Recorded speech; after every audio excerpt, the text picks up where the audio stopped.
ಸ್ನೇಹಿತರೆ ಹಾಗೂ ವಿದ್ಯಾರ್ಥಿಗಳೇ, ಎಲ್ರಿಗೂ ಸಂಜೆ.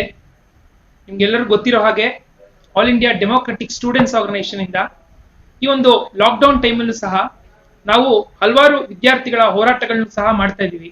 ಆನ್ಲೈನ್ ಪ್ರತಿಭಟನೆಗಳಾಗಿರ್ಬೋದು, ಅಥವಾ ವಿದ್ಯಾರ್ಥಿಗಳ ಸಮಸ್ಯೆಗಳನ್ನ ತಗೊಂಡು ಮನವಿ ಪತ್ರ ಕೊಡೋದಾಗಿರ್ಲಿ, ಅಥವಾ ಮಿನಿಸ್ಟರ್ಗಳನ್ನ ಮೀಟ್ ಮಾಡೋದಾಗಿರ್ಲಿ, ಈ ರೀತಿ ಹೋರಾಟಗಳನ್ನು ಮಾಡ್ತಾ ಅದೊಟ್ಟಿಗೆ All India democratic students Organisation ಕೆಲವು ಮುಖ್ಯವಾದ ವಿಚಾರಗಳ ಬಗ್ಗೆ, ಕೆಲವು ಮಹಾನ್ ವ್ಯಕ್ತಿಗಳ ಜೀವನದ ಬಗ್ಗೆ, ಅಥವಾ ವಿದ್ಯಾರ್ಥಿಗಳಿಗೆ ತಿಳಿಬೇಕಾದ ಕೆಲವು ಮುಖ್ಯವಾದ ಹಲವಾರು ವಿಚಾರಗಳ ಬಗ್ಗೆ ನಾವು ಫೇಸ್ಬುಕ್ ಲೈವ್ ಮುಖಾಂತರ ಚರ್ಚೆಗಳನ್ನ ಸಹ ಮಾಡಿದ್ದೀವಿ. ಈಗಾಗಲೇ 3 ರಿಂದ 4 ಈ ರೀತಿ ಮುಖ್ಯವಾದ ವಿಷಯಗಳ ಬಗ್ಗೆ ಚರ್ಚೆ ಆಗಿದೆ ನಿಮ್ಮೆಲ್ಲರ ಬಳಿ. ಅದೇ ರೀತಿ ಸ್ನೇಹಿತರೆ, ಇವತ್ತು ಕೂಡ ಒಂದು ಮುಖ್ಯವಾದ ವಿಚಾರದ ಬಗ್ಗೆ ಈ ಒಂದು ಫೇಸ್ಬುಕ್ ಲೈವ್ ಆಗ್ತಾ ಇದೆ. ನಿಮ್ಮೆಲ್ಲರೂ ಗೊತ್ತಿರೋ ಹಾಗೆ ಇಷ್ಟು ವರ್ಷ, ಕಳೆದ 70 ವರ್ಷಗಳಲ್ಲಿ ಒಂದು ಡೆಮೋಕ್ರೆಟಿಕ್ ದೇಶದಲ್ಲಿ ಸ್ವತಂತ್ರ ಬಂದು 70 ವರ್ಷ ಮೇಲೆ ಆಗಿದೆ. ಆದ್ರೂ ಕೂಡ ಇವತ್ತು ಶಿಕ್ಷಣ ಯಾವ ಪರಿಸ್ಥಿತಿಯಲ್ಲಿದೆ?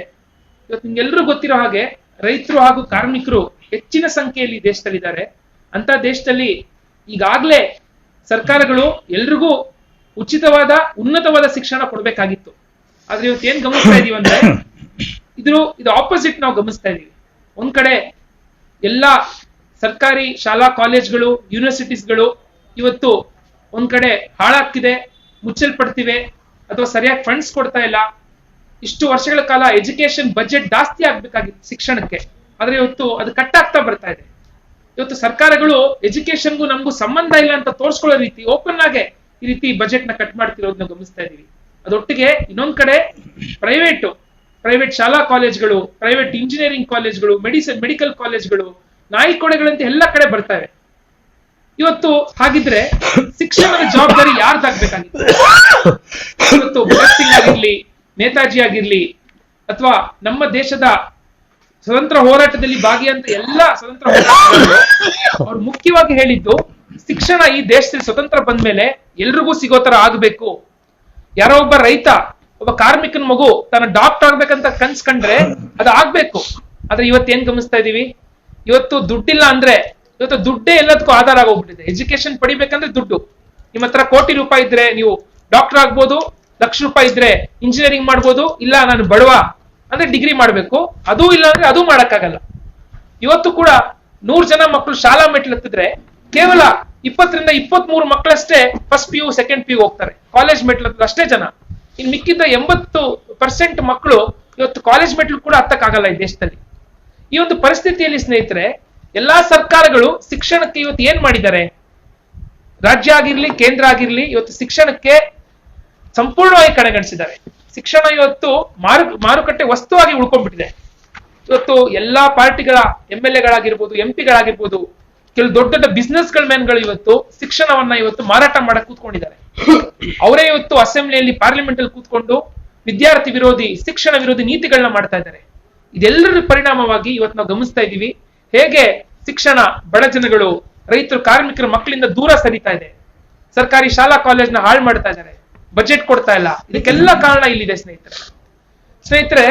ಇವತ್ತು ಹಾಗಿದ್ರೆ ನಮ್ಗೆಲ್ರಿಗೂ ಪ್ರಶ್ನೆ ಬರುತ್ತೆ, ಶಿಕ್ಷಣಕ್ಕೆ ಯಾರು ಜವಾಬ್ದಾರಿ? ಇವತ್ತು ತುಂಬಾ ಜನ ಹೇಳ್ತಾರೆ ಶಿಕ್ಷಣ ಅವರವರೇ ದುಡ್ಡು ಹಾಕ್ಬಿಟ್ಟು ಅವರೇ ಓದ್ಬೇಕು ಅಂತ. ಇದು ನಿಜಾನಾ? ನಾವು ಲೋನ್ ತಗೊಂಡು ಓದ್ಬೇಕಾ? ಸರ್ಕಾರಗಳು ಇರೋದಾದ್ರೆ ಯಾಕೆ? ಮತ್ತೆ ಇದ್ರ ಬಗ್ಗೆ ಸ್ನೇಹಿತರೆ, ಇವತ್ತು ಶಿಕ್ಷಣದ ಜವಾಬ್ದಾರಿ ಯಾರ್ದಾಗ್ಬೇಕು, ಸರ್ಕಾರದ ಕರ್ತವ್ಯಗಳೇನು, ಇದ್ರ ಬಗ್ಗೆ ಇವತ್ತು ಚರ್ಚೆ ಆಗ್ಬೇಕಾಗಿದೆ.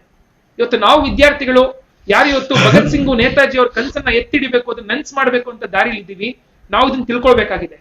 ಈ ಪಾಯಿಂಟ್ಸ್ ಗಳನ್ನ ತಿಳ್ಕೊಂಡು ನಾವು ಇದನ್ನ ಎತ್ತಿಡಬೇಕಾಗಿದೆ. ನಮ್ಮ ವಿದ್ಯಾರ್ಥಿಗಳಲ್ಲಿ, ನಮ್ಮ ಸ್ಟೂಡೆಂಟ್ಸ್ ಗಳ ಮಧ್ಯೆ, ಫ್ರೆಂಡ್ಸ್ ಗಳ ಮಧ್ಯೆ ಇದನ್ನ ಚರ್ಚೆ ಆಗ್ಬೇಕಾಗಿದೆ ಸ್ನೇಹಿತರೆ. ಆ ಒಂದು ನಿಟ್ಟಿನಲ್ಲಿ ಸ್ನೇಹಿತರೆ, ಇವತ್ತಿನ ಚರ್ಚೆ ಈ ವಿಷಯದಾಗಿರುತ್ತೆ. ಈ ಚರ್ಚೆನ ನಡೆಸ್ಕೊಳ್ಳೋಕೆ ಸ್ನೇಹಿತರೆ, ಇವತ್ತು all India democratic students organisation ನ ಅಖಿಲ ಭಾರತ ಅಧ್ಯಕ್ಷರು ಕಾಮ್ರೇಡ್ VN ರಾಜಶೇಖರ್ ಅವರು ನಮ್ಮೊಟ್ಟಿಗಿದ್ದಾರೆ. ಇವರು ಹಲವಾರು ವಿದ್ಯಾರ್ಥಿಗಳು ಯಾರು ಇವಾಗ ನೀವು ಲೈವ್ ನೋಡ್ತಾ ಇದ್ದೀರಾ, ನಿಮ್ಗೆ ಎಲ್ರಿಗೂ ಚಿರಪರಿಚಿತರು. ಸುಮಾರು 30 ವರ್ಷಗಳಿಂದ ಹೆಚ್ಚಿಗೆ ಅವರು ಈ ವಿದ್ಯಾರ್ಥಿ ಹೋರಾಟಗಳಲ್ಲಿ ಭಾಗಿಯಾಗಿದ್ದಾರೆ, ಮಾರ್ಗದರ್ಶನ ಕೊಡ್ತಿದ್ದಾರೆ. ಇವತ್ತು ಕೂಡ ರಸ್ತೆಯಲ್ಲಿ ನಿಂತ್ಕೊಂಡು ವಿದ್ಯಾರ್ಥಿಗಳ ಪರ ಬರ್ತಾರೆ. ಸ್ನೇಹಿತರೆ, ನಿಮ್ಗೆಲ್ರಿಗೂ ಗೊತ್ತು, ಇತ್ತೀಚೆಗೆ ನಡೆದಂತ ಬಸ್ ಪಾಸ್ ನ ಅಭೂತಪೂರ್ವ ಹೋರಾಟ, ಅಥವಾ VTU ಸ್ಟೂಡೆಂಟ್ಸ್ ಗಳು ಕಳೆದ 2-3 ವರ್ಷದಿಂದ ನಡೆದಂತ 2 ತಿಂಗಳ ದೊಡ್ಡ ಹೋರಾಟ ಆಗಿರ್ಬೋದು, ಅಥವಾ ಮೆಡಿಕಲ್ ಸ್ಟೂಡೆಂಟ್ಸ್ ಹೋರಾಟ ಆಗಿರ್ಬೋದು. ಒಂದು ವರ್ಷದ ಹಿಂದೆ PG ಸೀಟ್ಗಳನ್ನ 50,000ದಿಂದ 3 ಲಕ್ಷಕ್ಕೆ ಏರಿಸಬೇಕು ಅಂದಾಗ, ಅಥವಾ ಗವರ್ಮೆಂಟ್ ಮೆಡಿಕಲ್ ಕಾಲೇಜಲ್ಲಿ NRI ಕೋಟಾ ತರಬೇಕು ಅಂದಾಗ ಸರ್ಕಾರ ನಿರ್ಧರಿಸಿದಾಗ ಇದು ವಿರುದ್ಧ ಪ್ರಬಲವಾದ ಹೋರಾಟ ಇಡೀ ಕರ್ನಾಟಕದಲ್ಲಿ ಬೆಳೀತು. ಅದನ್ನ ಮಾರ್ಗದರ್ಶನ ಕೊಟ್ಟವರು ಕಾಮ್ರೇಡ್ VN ರಾಜಶೇಖರ್. ಅಥವಾ ಈ ಹಿಂದೆ ಇವತ್ತೇನ್ ಕರ್ನಾಟಕದಲ್ಲಿ ನಾವು ವಿದ್ಯಾರ್ಥಿಗಳು ಬಸ್ ಪಾಸ್ ನ ಪಡ್ಕೊಳ್ತಿದೀವಿ, ಇದು ಎಷ್ಟೋ ವರ್ಷಗಳಿಂದ ಸರ್ಕಾರ ಅದನ್ನ ಬಸ್ ಪಾಸ್ ಕೊಡಲ್ಲ ಅಂತೆಲ್ಲ ಕೂತ್ಕೊಂಡಿದ್ರು. ಅದ್ರ ವಿರುದ್ಧ ಸತತವಾಗಿ ಹೋರಾಟ ಕಟ್ಕೊಂಡು ಇಲ್ಲಿವರೆಗೂ ವಿದ್ಯಾರ್ಥಿಗಳಿಗೆ ಏನಾದ್ರು ಬಸ್ ಪಾಸ್ ಸಿಗ್ತಾ ಇದೆ ಅಂದ್ರೆ ಅದು AIDS ಅನ್ನೋ ಹೋರಾಟ. ಅದೊಟ್ಟಿಗೆ ಕಾಮ್ರೇಡ್ VN ರಾಜಶೇಖರ್ ಹೇಳಿದ್ದಾರೆ, ಇವರ ಮಾರ್ಗದರ್ಶನ ನಡೆದಂತ ಹೋರಾಟ. ಈ ರೀತಿ ಸ್ನೇಹಿತರೆ ಎಲ್ಲಾ section of students, ITI students ಸಮಸ್ಯೆಗಳು ಬಂದಾಗ ಹೋರಾಟ ಇರ್ಬೋದು, ಅಥವಾ ಹಲವಾರು ಯೂನಿವರ್ಸಿಟೀಸ್ ಗಳಲ್ಲಿ ಕರಪ್ಷನ್ ಆದಾಗ, ಗುಲ್ಬರ್ಗ ಇರ್ಬೋದು ಅಥವಾ ಬೇರೆ ಬೇರೆ ಯೂನಿವರ್ಸಿಟಿ ಕರಪ್ಷನ್ ಕೇಸ್ ಆದಾಗ ಅದ್ರ ವಿರುದ್ಧ AIDS ಹೋರಾಟ ಮಾಡಿದಾಗ ಕಾಮ್ರೇಡ್ VN ರಾಜಶೇಖರ್ ಅವರನ್ನ ಗೈಡ್ ಮಾಡಿದ್ದಾರೆ. ಈಗಲೂ ಕೂಡ ನಮ್ಮನ್ನೆಲ್ಲ ಗೈಡ್ ಮಾಡ್ತಿದ್ದಾರೆ. ಅವರು ಇವತ್ತು ವಿಸ್ತಾರವಾಗಿ ಇವತ್ತು ಸರ್ಕಾರಗಳ ಪಾಲಿಸಿಗಳು ಏನಾಗಿದೆ, ಇಷ್ಟು ವರ್ಷಗಳಲ್ಲಿ ಯಾರ ಪರ ನಿಂತ್ಕೊಂಡಿದ್ದಾರೆ ಸರ್ಕಾರಗಳು, ಶಿಕ್ಷಣಕ್ಕೆ ಮಾಡ್ತಿರೋ ಅನ್ಯಾಯಗಳೇನು, ಏನೆಲ್ಲ ಕಾನೂನುಗಳು ಬಂದು ಹೋಗಿವೆ, ಇದ್ರ ಬಗ್ಗೆ ನಿಮ್ಮಲ್ಲಿ ಚರ್ಚೆ ಮಾಡ್ತಾರೆ ಸ್ನೇಹಿತರೆ. ಇವೆಲ್ಲರೂ ಇದನ್ನ ಕೇಳಿಸ್ಕೊಳ್ಬೇಕು. ಕೇಳಿಸ್ಕೊಂಡ ನಂತರ ಇದನ್ನ ಇವೆಲ್ಲ ಚರ್ಚೆ ಮಾಡ್ಬೇಕು ಅಂತ ನಾವು ಕೇಳ್ಕೊಳ್ತೀವಿ ಸ್ನೇಹಿತರೆ. ಈಗ ರಿಕ್ವೆಸ್ಟ್ ಕಾಮ್ರೇಡ್ VN ರಾಜಶೇಖರ್ ಅವರು ಇದನ್ನ ಚರ್ಚೆ ನಡೆಸ್ಕೊಡ್ಬೇಕು. ನಮಸ್ಕಾರ ಎಲ್ರಿಗೂ. ಸ್ನೇಹಿತರೆ, ನಾನು all India democratic students organisation AIDSO ಅಖಿಲ ಭಾರತ ಸಮಿತಿಯ ಪರವಾಗಿ ನಮ್ಮ AIDSO ಕರ್ನಾಟಕ ರಾಜ್ಯ ಸಮಿತಿಯ ಎಲ್ಲ ಕಾಮ್ರೇಡ್ಸ್ಗೆ ನನ್ನ ಕ್ರಾಂತಿಕಾರಿ ಒಂದು ಶುಭಾಶಯಗಳನ್ನ ಹೇಳಲಿಕ್ಕೆ ಇಷ್ಟಪಡ್ತೀನಿ. ಇವತ್ತು ಬಹಳ ಅವಶ್ಯಕವಾದಂಥ ಈ ಒಂದು ಚರ್ಚೆನ ಏರ್ಪಡಿಸಿದ್ದಾರೆ. ಇವತ್ತು ಈ ಕೊರೋನಾ ವೈರಸ್ ಬಂದ ಮೇಲೆ ಲಾಕ್ಡೌನ್ ಇಂದಾಗಿ ಬಹಿರಂಗ ಸಭೆಗಳು, ಕಾರ್ಯಕ್ರಮಗಳು ಮಾಡೋಕ್ಕಾಗ್ತಿಲ್ಲ. ಈಗ ನಾವು ಆನ್ಲೈನ್ ಮೂಲಕ, ಫೇಸ್ಬುಕ್ ಮೂಲಕ ಇಂಥ ಹಲವಾರು ಚರ್ಚೆಗಳನ್ನ ಮಾಡ್ತಾ ಇದ್ದೀವಿ. ಸೊ ನಮ್ಮ ಕರ್ನಾಟಕ ರಾಜ್ಯ ಸಮಿತಿಯ ಈ ಒಂದು ಇನಿಷಿಯೇಟಿವ್ ಏನಿದೆ ತುಂಬಾ ಪ್ರಸ್ತುತ, ಇದು ಬಹಳ ಅವಶ್ಯಕ ಅನ್ಸುತ್ತೆ. ಈಗಾಗಲೇ ಕಾಮ್ರೇಡ್ ರಾಜೇಶ್ ಅವರು ಮಾತಾಡ್ತಾ ಕೆಲವೊಂದು ವಿಷಯನ ಮಂಡಿಸಿದ್ರು. ಇದು ಸರ್ಕಾರದ ಜವಾಬ್ದಾರಿ ಏನು ಶಿಕ್ಷಣದ ಬಗ್ಗೆ ಅಂತ. ನಿಮಗೆಲ್ಲ ಗೊತ್ತಿದೆ, ಇವತ್ತು ನಮ್ಮ ಸರ್ಕಾರಗಳು, ಅದು ಕೇಂದ್ರ ಸರ್ಕಾರ ಆಗ್ಲಿ ರಾಜ್ಯ ಸರ್ಕಾರ ಆಗ್ಲಿ, ಅವರು ಶಿಕ್ಷಣದ ಜವಾಬ್ದಾರಿಗಳನ್ನ ತಗೋತಾ ಇಲ್ಲ. ಇಲ್ಲಿ ನಾವು ಎಷ್ಟೋ ಸಂದರ್ಭದಲ್ಲಿ ನೋಡ್ತೀವಿ, ಅವರು ಅತ್ಯಂತ ಬೇಜವಾಬ್ದಾರಿಯಿಂದ ವರ್ತಿಸ್ತಾರೆ. ಇದು ಯಾಕೆ ಹಿಂಗಾಗ್ತಾ ಇದೆ, ಈ ವಿಷಯಕ್ಕೆ ಬರಕ್ ಮುಂಚೆ ನಾನು ಒಂದು ವಿಷಯ, ಇವತ್ತು ಬಹುಶಃ ನಿಮ್ಮಲ್ಲಿ ಕೆಲವರೆಲ್ಲ ಪತ್ರಿಕೆನಲ್ಲಿ ನೋಡಿರ್ತೀರ. ಇವತ್ತೊಂದು ನ್ಯೂಸ್ ಇದೆ ಪತ್ರಿಕೆನಲ್ಲಿ. ಏನಂದ್ರೆ, ಕೇಂದ್ರ ಸರ್ಕಾರ HRD ಮಿನಿಸ್ಟ್ರಿ ಅವ್ರು ಹೇಳಿರೋದು, ಈಗ ರಾಷ್ಟ್ರೀಯ ಶಿಕ್ಷಣ ನೀತಿ 2019 ನೀತಿ ಬರ್ತಾ ಇದೆ. ಅದರಲ್ಲಿ ಒಂದು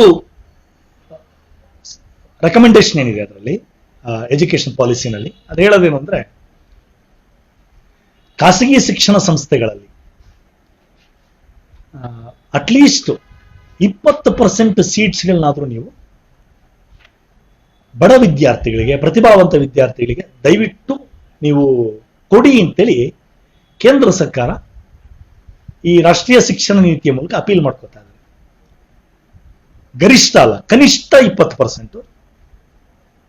ಮುಂದುವರೆದವರು ಹೇಳ್ತಾರೆ, ಇನ್ನೊಂದು 30% ಅಷ್ಟು ಸೀಟ್ಗಳನ್ನ ನೀವೇನ್ ಮಾಡಿ ಅಂದ್ರೆ ಸ್ವಲ್ಪ ಕನ್ಸೆಷನ್ ಫೀಸ್ ನಲ್ಲಿ ಕೊಡಿ ಅಂತ ಹೇಳ್ತಾ ಇದ್ದಾರೆ. ಉಳಿದಂತ ಫೀಸ್ ಸ್ಟ್ರಕ್ಚರ್ ಬಗ್ಗೆ ಪ್ರಶ್ನೆ ಬಂದಾಗ ಅವ್ರು ಹೇಳ್ತಾ ಇರೋದು, ದಯವಿಟ್ಟು ಎಲ್ಲ ಖಾಸಗಿ ಶಿಕ್ಷಣ ಸಂಸ್ಥೆಗಳು, ಅದು ಸ್ಕೂಲ್ ಇರಲಿ, ಕಾಲೇಜ್ ಇರಲಿ, ಇಂಜಿನಿಯರಿಂಗ್, ಮೆಡಿಕಲ್, ಯಾವುದೇ ಇರಲಿ, ಎಲ್ಲದಕ್ಕೂ ಅನ್ವಯಿಸುತ್ತೆ ಇದು. ಸೊ ನಿಮ್ಮ ಫೀಸನ್ನ ನೀವು ಲಾಭ ಮಾಡಿ, ಆದರೆ ಸ್ವಲ್ಪ ರೀಸನಬಲ್ ಆಗಿ ಲಾಭ ಮಾಡ್ಕೊಳ್ಳಿ, ರೀಸನಬಲ್ ಪ್ರಾಫಿಟ್.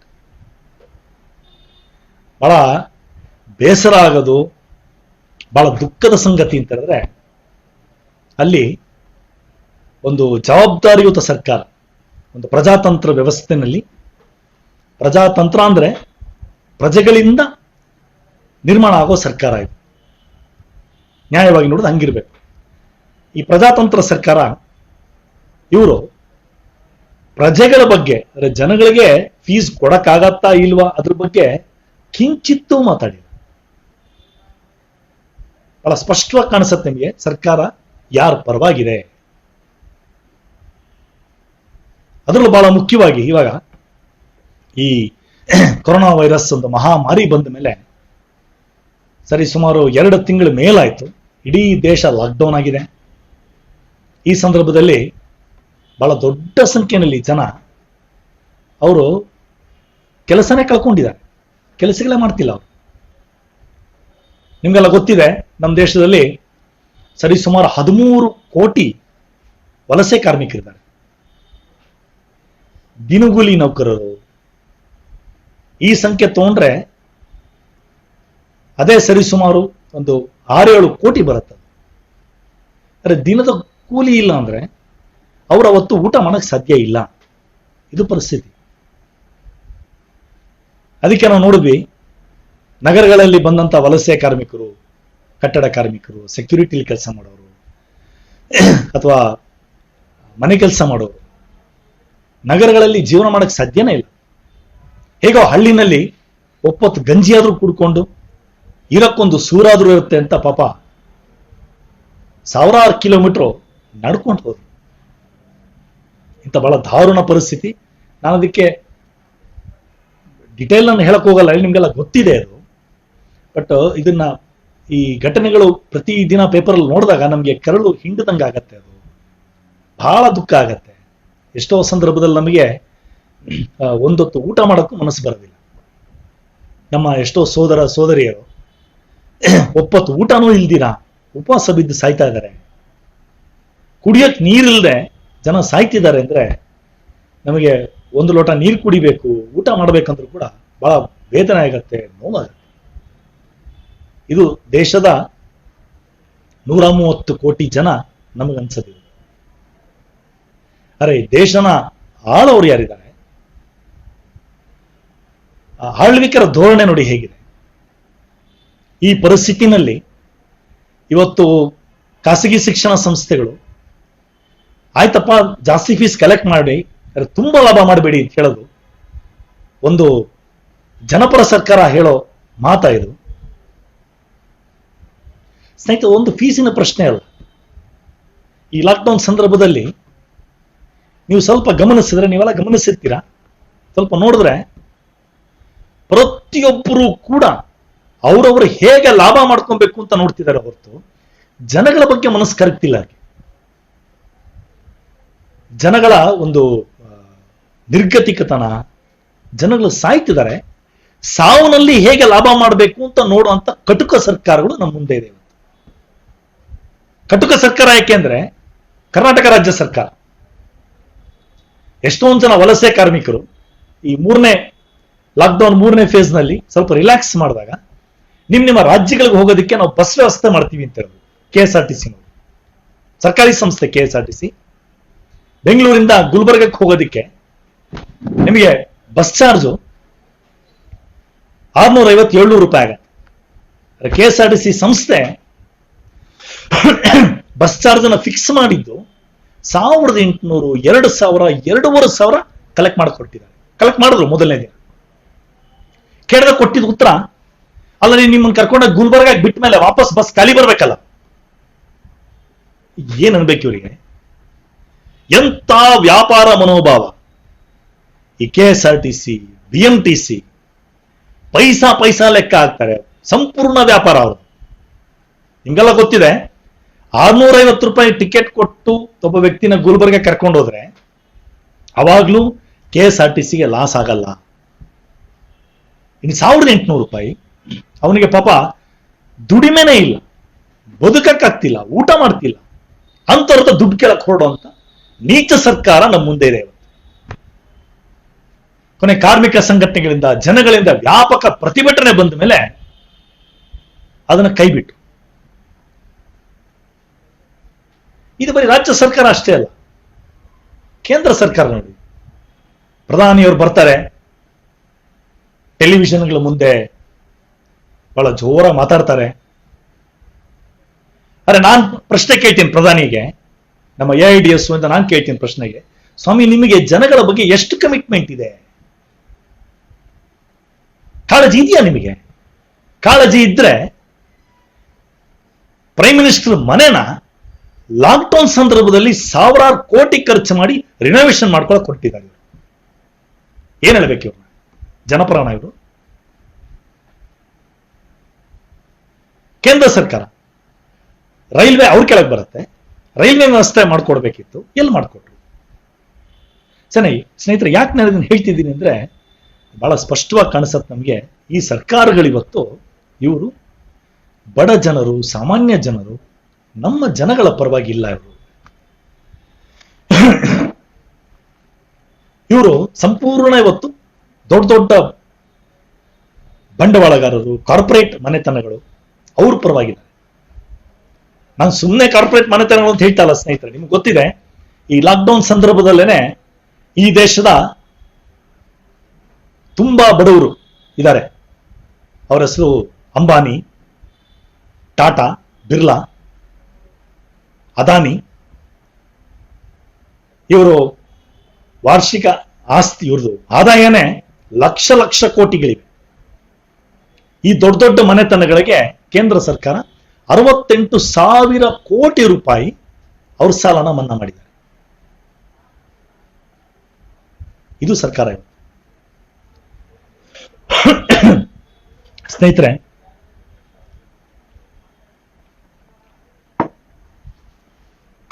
ಈ ಸರ್ಕಾರಗಳು ನಾವು ಗಮನಿಸಿದ್ರೆ ಇವ್ರ ನೀತಿಗಳೇ ಹೀಗಾಗ್ತಾ ಇದೆ. ಇನ್ನು ಜವಾಬ್ದಾರಿ ಎಲ್ಲಿಂದ ತಗೋತಾರೆ?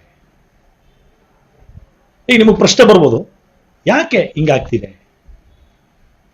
ಏನು ಶಿಕ್ಷಣ ನೀತಿಗಳು? ನೀವು ಗಮನಿಸಿದ್ರೆ ಈ ಜಾಗತೀಕರಣ, ಉದಾರೀಕರಣ, ಕೈಗಾರೀಕರಣ, ನಾವೇನು ಗ್ಲೋಬಲೈಸೇಷನ್ ಅಂತ ಕರಿತೀವಿ, 1991ರಲ್ಲಿ ಅವಾಗ ಕಾಂಗ್ರೆಸ್ ಸರ್ಕಾರ ಇತ್ತು. PV ನರಸಿಂಹರಾವ್ ಪ್ರಧಾನಿ ಆಗಿದ್ರು, ಮನಮೋಹನ್ ಸಿಂಗ್ ಫೈನಾನ್ಸ್ ಮಿನಿಸ್ಟರ್ ಆಗಿದ್ರು. ಜಾಗತೀಕರಣ ನೀತಿ ಅಂತ ತಗೊಂಡ್ಬಂದ್ರು. ಈ ಜಾಗತೀಕರಣ ನೀತಿ ಬಂದ ಮೇಲೆ ಇಡೀ ಶಿಕ್ಷಣದಲ್ಲಿ ಒಂದು ಬಹಳ ದೊಡ್ಡ ಮಾರ್ಪಾಡು ಬಂತು. ಏನ್ ಮಾರ್ಪಾಡೋದು? ಏನು ಅಂದ್ರೆ ಶಿಕ್ಷಣನ ಕೂಡ ಒಂದು ಜಾಗತಿಕ ಸರಕನ್ನಾಗಿ ಮಾಡಕ್ಕೆ ಹೊರಟರು. ಕೆಲವೊಂದು ಅಂಕಿಅಂಶಗಳನ್ನ ನಿಮ್ಮ ಮುಂದೆ ನಾನು ಹೇಳಲಿಕ್ಕೆ ಇಷ್ಟಪಡ್ತೀನಿ, ನಿಮಗೆ ಅದು ಚಿತ್ರಣ ಬಹಳ ಸ್ಪಷ್ಟ ಆಗತ್ತೆ. ಜಾಗತೀಕರಣ ಬಂದ್ಮೇಲೆ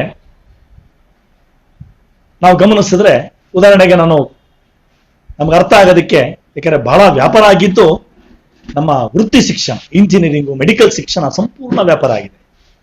ಅದರ ಚಿತ್ರಣ ನಿಮ್ಮ ಮುಂದೆ ಇಡ್ತೀನಿ ನೋಡಿ ಸ್ನೇಹಿತರೆ.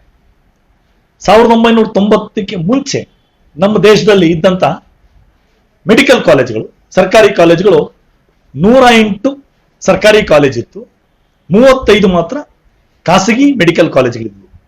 ಒಟ್ಟು ಇದ್ದಿದ್ದು ನಮಗೆ 143 ಕಾಲೇಜ್ಗಳು. ಇವಾಗ ನೀವು ತಗೊಂಡ್ರೆ ಸರ್ಕಾರಿ ಕಾಲೇಜ್ಗಳು 279 ಇದೆ, ಖಾಸಗಿ ಮೆಡಿಕಲ್ ಕಾಲೇಜ್ಗಳು 260 ಇದೆ.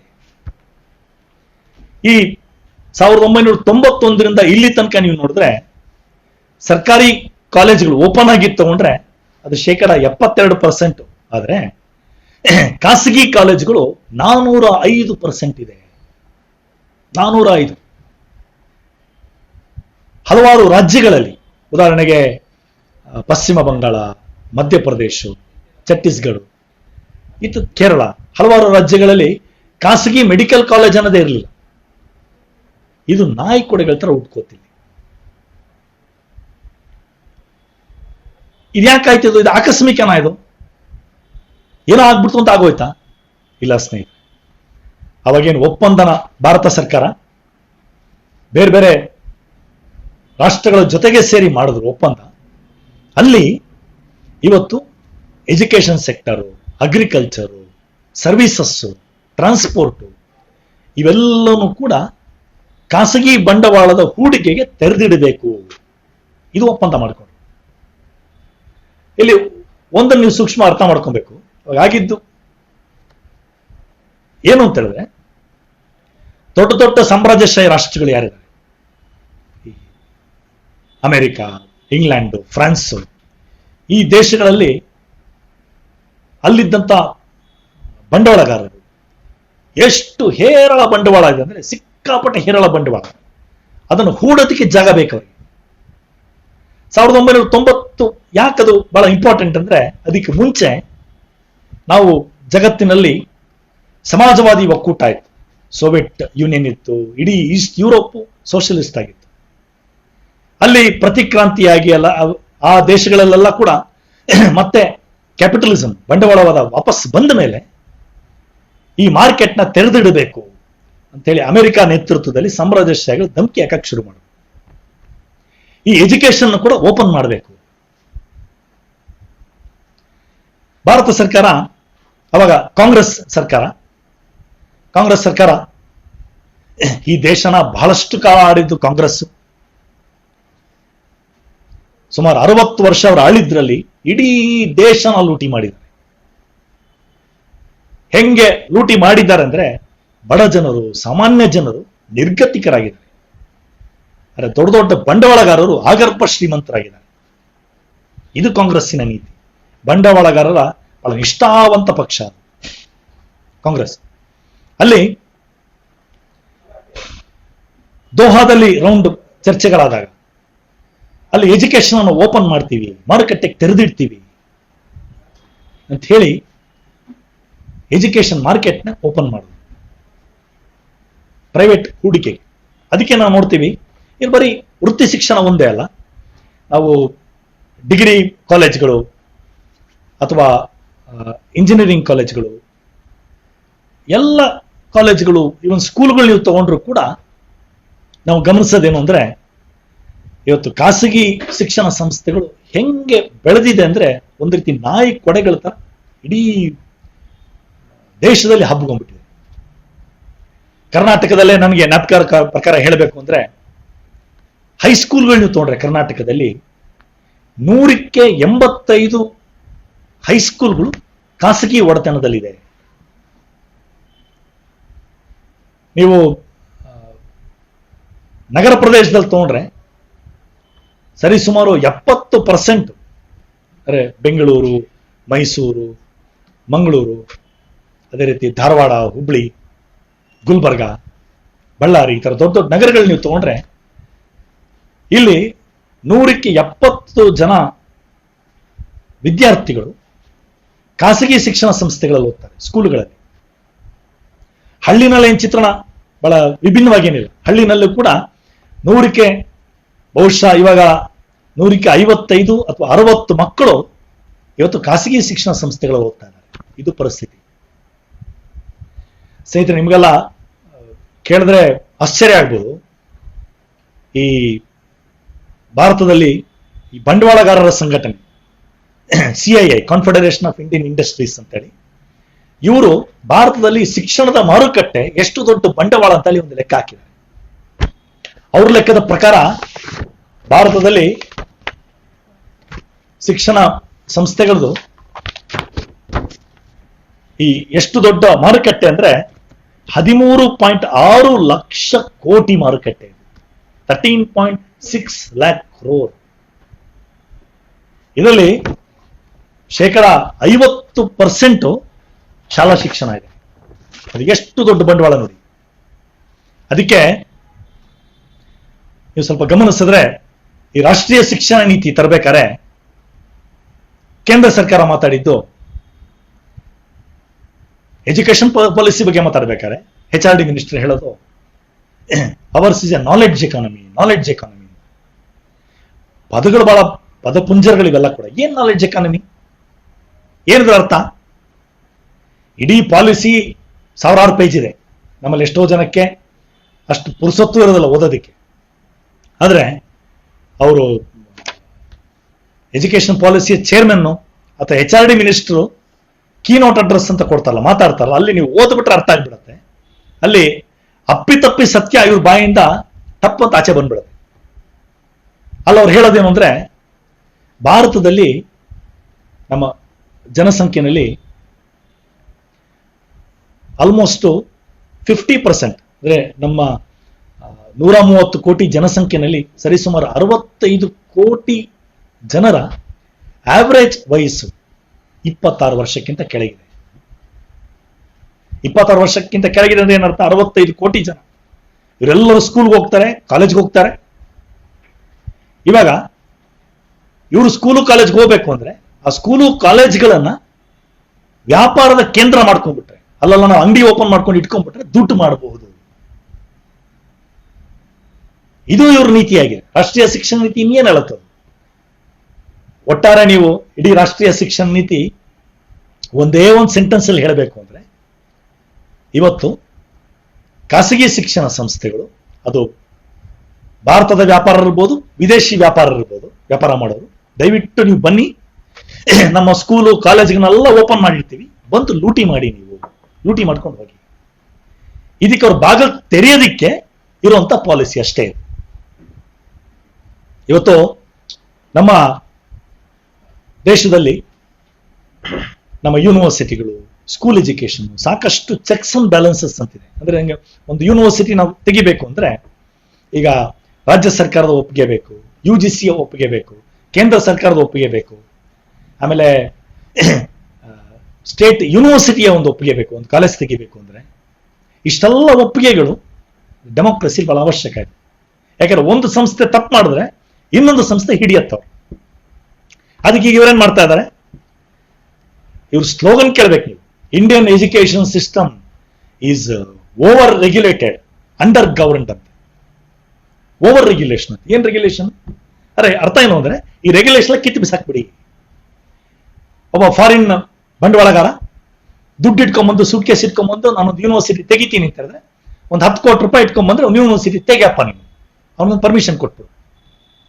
ಇದನ್ನ ಮಾಡಕ್ ಹೊರಟಿದ್ದಾರೆ. ಅದಕ್ಕೆ ಎಲ್ಲ ಸಂಸ್ಥೆಗಳೇನಿದೆ, UGC, medical council of India, AICTE, ಅಥವಾ ಡೆಂಟಲ್ ಕೌನ್ಸಿಲ್ ಆಫ್ ಇಂಡಿಯಾ, ಅಥವಾ ಬಾರ್ ಕೌನ್ಸಿಲ್, ಎಲ್ಲವನ್ನು ಕೂಡ ಡಿಸ್ಮ್ಯಾಂಟಲ್ ಮಾಡಿಬಿಟ್ಟು ಇದ್ರ ಜಾಗದಲ್ಲಿ ಒಂದು centralised body, national higher education council ಅಂತೇಳಿ ತರಕೊಟ್ಟಿದ್ದಾರೆ, ನೆಹರಾ ಅಂತ, NHERA. ಇದೇನ್ ಮಾಡುತ್ತೆ? Single window system. ಯಾರೇ ದುಡ್ಡು ತಗೊಂಡ್ ಬರ್ತೀರೋ ನಿಮ್ಗೆ ಶಿಕ್ಷಣ ಸಂಸ್ಥೆ ತೆಗೆದು ಓಪನ್ ಅವಕಾಶ ಮಾಡಿಕೊಡ್ತೀವಿ. ಇದನ್ನ ಮಾಡಕ್ ಹೊರಟಿದ್ದಾರೆ ಇವತ್ತು. ಅದಕ್ಕೆ ಸ್ನೇಹಿತರೆ, ಇವರು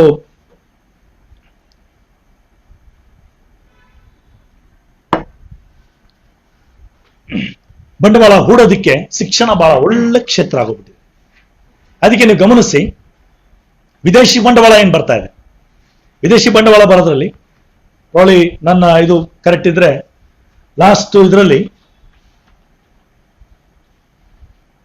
ಸುಮಾರು 16,802 ಕೋಟಿ ರೂಪಾಯಿ foreign direct investment, FDI, education ಒಳಗಡೆ ಬಂದಿದೆ.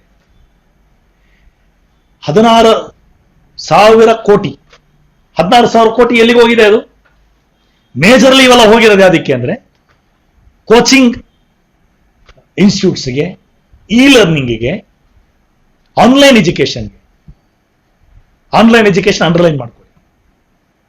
ನಿಮ್ಗೆಲ್ಲ ಸ್ಟೂಡೆಂಟ್ಸ್ ಗೊತ್ತಿದೆ, ಕೊರೋನಾ ವೈರಸ್ ಬ್ಯಾಕ್ ಗ್ರೌಂಡ್ ಅಲ್ಲಿ ಇವಾಗ ಸಡನ್ ಆಗಿ ನಮ್ಮ ಎಜುಕೇಶನ್ ಮಿನಿಸ್ಟರು, ಎಲ್ಲ ಬ್ಯೂರೋಕ್ರಾಟ್ಸ್, ಅಧಿಕಾರಿಗಳು ಆನ್ಲೈನ್ ಎಜುಕೇಶನ್ ಅಂತ ಬೊಬ್ಬೆ ಹೊಡಿತಿದ್ದಾರೆ. ಏನ್ ಆನ್ಲೈನ್ ಎಜುಕೇಶನ್? ಯಾತಕ್ಕೆ ಬೊಬ್ಬೆ ಹೊಡಿತಿದ್ದಾರೆ? ಯಾಕಂದ್ರೆ ಬಂಡವಾಳ ಬಂದಿದೆ, ಅಲ್ಲಿ ಲಾಭ ಮಾಡಬೇಕು. ಎಂತ ಕಟುಕ ಸರ್ಕಾರ. ಜನ ಇವತ್ತು ಬಡತನದಲ್ಲಿದ್ದಾರೆ. ಇವತ್ತು ಪರಿಸ್ಥಿತಿ ಹೆಂಗಿದೆ ಅಂದ್ರೆ, ಮೊನ್ನೆ ನಮ್ಮ ರಾಜೇಶ್ ಅವರೇ ಹೇಳ್ತಾ ಇದ್ರು, ಒಬ್ಬ ಮೆಡಿಕಲ್ ಸ್ಟೂಡೆಂಟು ಇವರು ಫೋನ್ ಮಾಡಿದಾಗ ಅವ್ನು ಹೇಳ್ಕೊಂಡಿದ್ದಾನೆ, ಒಂದು ವಿಡಿಯೋ ಕಳಿಸ್ಬಿಟ್ಟು ನೀನು ನೋಡ್ತೀಯನೋ ಅಂತ ಕೇಳಿದ್ರೆ ಬಹಳ ನಾಚಿಕೆಯಿಂದ ಹೇಳ್ಕೊಂಡಿದ್ದಾನೆ. ಅಣ್ಣ, ನನಗೆ ಹೇಳ್ಕೊಳಕ್ಕೆ ಬಹಳ ನಾಚಿಕೆ ಆಗತ್ತೆ, ನಾನು ನೋಡಕ್ ಆಗಿಲ್ಲ ಅಣ್ಣ, ಯಾಕಂದ್ರೆ ಡಾಟಾ ಪ್ಯಾಕ್ ಹಾಕ್ಸ್ಕೊಳ್ಳೋದಕ್ಕೆ ದುಡ್ಡಿಲ್ಲ ನನ್ನ ಹತ್ರ. ಸಹಿತ ನನಗೆ ಗೊತ್ತಿಲ್ಲ ಇವಾಗ ಇದು ನಮ್ಮ ಈ ಫೇಸ್ಬುಕ್ ಲೈವ್ನು ಕೂಡ ಎಷ್ಟು ಜನ ನೀವು ನೋಡಕ್ ಆಗ್ತಿದೆ ಗೊತ್ತಿಲ್ಲ ನನಗೆ. ಬಹಳಷ್ಟು ಹುಡುಗರು ಪಾಪ ನಾನು ಗಮನಿಸಿದ್ದೀನಿ, ನಮ್ಮ ಸ್ನೇಹಿತರು ಹೇಳ್ತಾ ಇದ್ರು, ಎಷ್ಟೋ ಜನ ತಮ್ಮ ಲೈವ್ ವಿಡಿಯೋ ನೋಡೋದು ರಾತ್ರಿ 12 ಗಂಟೆ ಮೇಲೆ ನೋಡ್ತಾರೆ. ಯಾಕಂದ್ರೆ ಡೇಟಾ ಪ್ಯಾಕ್ ಇಲ್ಲ. ನಮ್ಮಲ್ಲೊಂದು ಕಲ್ಪನೆ ಹೇಳಿದ್ರೆ ಇಂಜಿನಿಯರಿಂಗ್ ಮೆಡಿಕಲ್ ಹುಡುಗರು ಅಂದ್ರೆ ಬಹಳ ಶ್ರೀಮಂತರು, ದುಡ್ಡಿರೋರು, ಅದು ಒಂದು ಭಾಗ.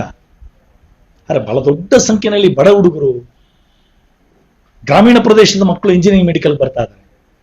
ಎಲ್ಲಾಗತ್ತ ಅವ್ರಿಗೆ? ಸರ್ಕಾರದ ಒಂದು ಸ್ಟಡಿ ಇರೋದೇನೆ ನಮ್ಮ ಹಳ್ಳಿಗಳಲ್ಲಿ 100ಕ್ಕೆ 16 ಹಳ್ಳಿಗಳಲ್ಲಿ ಕರೆಂಟು ದಿನಕ್ಕೆ 1 ಗಂಟೆಯಿಂದ 8 ಗಂಟೆವರೆಗೂ ಬರುತ್ತಷ್ಟೇ. 1 ಗಂಟೆ ಇರ್ಬೋದು, 2 ಗಂಟೆ ಇರ್ಬೋದು, 3 ಅವರ್ಸ್ ಇರ್ಬೋದು ಕರೆಂಟ್ ಅಷ್ಟೇ. ಸರಿ ಸುಮಾರು 50% ನಮ್ಮ ಹಳ್ಳಿಗಳಲ್ಲಿ ದಿನದ ಅರ್ಧ ಭಾಗ ಕರೆಂಟೇ ಇರೋದಿಲ್ಲ. ಏನ್ ಆನ್ಲೈನ್ ಎಜುಕೇಶನ್ ಮಾಡ್ತೀರಾ ನೀವು? ಏನ್ ಆನ್ಲೈನ್ ಕ್ಲಾಸಸ್ ನಡೆಸ್ತೀರಾ? ಇದು ನಮ್ಮ ಪ್ರಶ್ನೆ ಎತ್ತಾ ಇದೀವಿ. ಬರೇ ಆನ್ಲೈನ್ ಆನ್ಲೈನ್ ಆನ್ಲೈನ್ ಏಕ ಮಾತ್ರ ಇಟ್ಕೊಂಡು ಮಾಡಕ್ ಸಾಧ್ಯನಾ? ಅರೆ ಯಾಕೆ ಇವ್ರು ಮಾಡ್ತಾ ಇದ್ದಾರೆ? ಯಾಕೆಂದ್ರೆ ಇವತ್ತು ಈ ಆನ್ಲೈನ್ ಎಜುಕೇಶನ್ ಇಂದ ಒಂದು ದೊಡ್ಡ ಲಾಬಿ ಇದೆ, ದೊಡ್ಡ ಲಾಬಿ ಕೆಲಸ ಮಾಡ್ತಾರೆ. ಈ ಲಾಬಿಗಳು ಬಂದು ಸರ್ಕಾರದ ಮೇಲೆ ಒತ್ತಾಯ ತರುತ್ತೆ. ಮಿನಿಸ್ಟರ್ಗಳನ್ನ ಭೇಟಿ ಆಗ್ತಾರೆ, ಬ್ಯೂರೋಕ್ರಾಟ್ಸ್ನ ಭೇಟಿ ಆಗ್ತಾರೆ, ಒತ್ತಾಯ ತರ್ತಾರೆ. ಈ ಪಾಲಿಸಿ ತಗೊಂಡ್ಬನ್ನಿ ಸರ್, ಆ ಪಾಲಿಸಿ ತಗೊಂಡ್ಬನ್ನಿ ಸರ್. ಲೂಟಿ ಮಾಡೋದು, ದುಡ್ಡು ಮಾಡೋದು. ಸ್ನೇಹಿತರೆ, ನಮ್ಮ ಈ ಚರ್ಚೆಗೆ ಬಂದ್ರೆ ನಾನೇನು ಹೇಳ್ತಾ ಇದ್ದೆ, ಈ ಜಾಗತೀಕರಣ ನೀತಿ, ಈ ಜಾಗತೀಕರಣ ಬಂದ ಮೇಲೆ ಶಿಕ್ಷಣ ನೀತಿಗಳು ಹೇಗೆ ಬದಲಾಯಿತು ನೋಡಿ. ಶಿಕ್ಷಣ ನೀತಿ ಬದಲಾಗ್ತಿದ್ದಂಗೆನೆ ಸರ್ಕಾರದ ಜವಾಬ್ದಾರಿ ಕೂಡ ಹೇಗೆ ಬದಲಾಗ್ತಾ ಹೋಯ್ತು, ಸರ್ಕಾರ ಹೇಗೆ ಜವಾಬ್ದಾರಿ ಕಳಿಸ್ಕೋತಾ ಹೋಯ್ತು ಅನ್ನೋದನ್ನ ನಾನು ಕೆಲವೊಂದು ಅಂಶಗಳು ನಿಮ್ಮ ಮುಂದೆ ತರಕ್ಕೆ ಇಷ್ಟಪಡ್ತೀನಿ. 91 ಜಾಗತೀಕರಣ ನೀತಿ ಬಂತು. ಈ ಜಾಗತೀಕರಣ ನೀತಿ ಬರಕ್ ಮುಂಚೆ 1986 ಅಲ್ಲಿ ಅವಾಗ ರಾಜೀವ್ ಗಾಂಧಿ ಪ್ರೈಮ್ ಮಿನಿಸ್ಟರ್ ಆಗಿದ್ದಾಗ ರಾಷ್ಟ್ರೀಯ ಶಿಕ್ಷಣ ನೀತಿ ಅಂತ ತಗೊಂಡ್ಬಂದ್ರು. ಒಂದು ಬಹಳ ಕಾಂಪ್ರಹೆನ್ಸಿವ್ ಎಜುಕೇಶನ್ ಪಾಲಿಸಿ. ಇವಾಗೇನು ಬಿಜೆಪಿಯ ಎಜುಕೇಶನ್ ಪಾಲಿಸಿ ಇದೆ, ಇದರಷ್ಟೇ ಜನವಿರೋಧಿಯಾಗಿತ್ತು ಕಾಂಗ್ರೆಸ್ ಪಕ್ಷದ ಆಳ್ವಿಕೆಯ ಸಂದರ್ಭದಲ್ಲಿ ತಂದಂತ ರಾಷ್ಟ್ರೀಯ ಶಿಕ್ಷಣ ನೀತಿ. ಅದೇನ್ ಹೇಳ್ತು ರಾಷ್ಟ್ರೀಯ ಶಿಕ್ಷಣ ನೀತಿ? ಅವ್ರು ಹೇಳಿದ್ದೇನು ಅಂದ್ರೆ, ಇನ್ನು ಮುಂದೆ ಸರ್ಕಾರದ ಜವಾಬ್ದಾರಿ ಬರೀ ಪ್ರಾಥಮಿಕ ಶಿಕ್ಷಣ ಅಷ್ಟೇ, ಉನ್ನತ ಶಿಕ್ಷಣ ನಮ್ಮ ಜವಾಬ್ದಾರಿ ಅಲ್ಲ. ಬಹಳ ಇಂಪಾರ್ಟೆಂಟ್ ನೋಡಿ ಇದು. ಉನ್ನತ ಶಿಕ್ಷಣ ಸರ್ಕಾರದ ಜವಾಬ್ದಾರಿ ಅಲ್ಲ ಅಂದ್ರೆ ಏನಾಗತ್ತವಾಗ? ಸರ್ಕಾರ ಉನ್ನತ ಶಿಕ್ಷಣಕ್ಕೆ ದುಡ್ಡು ಕೊಡೋದಿಲ್ಲ. ಅಲ್ಲಿಂದ ಖಾಸಗಿ ಶಿಕ್ಷಣ ಸಂಸ್ಥೆಗಳು ಹುಟ್ಕೊಳ್ಳೋಕೆ ಶುರುವಾದ ದೇಶದಾದ್ಯಂತ. ಇದಾದ ನಂತರ ನಾನು ನಿಮಗೆ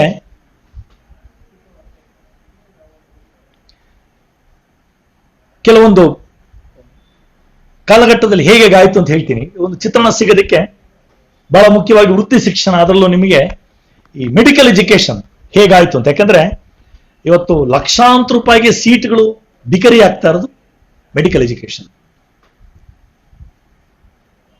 ಅಫಿಷಿಯಲ್ ಫೀಸೇ ಪ್ರೈವೇಟ್ ಮೆಡಿಕಲ್ ಕಾಲೇಜಲ್ಲಿ 4 ಲಕ್ಷ 4.5 ಲಕ್ಷ ಇದೆ. ಬಹಳ ನೋವಿನ ವಿಷಯ. ಪ್ರೈವೇಟ್ ಕಾಲೇಜಲ್ಲಿ 4.5 ಲಕ್ಷ ಫೀಸು.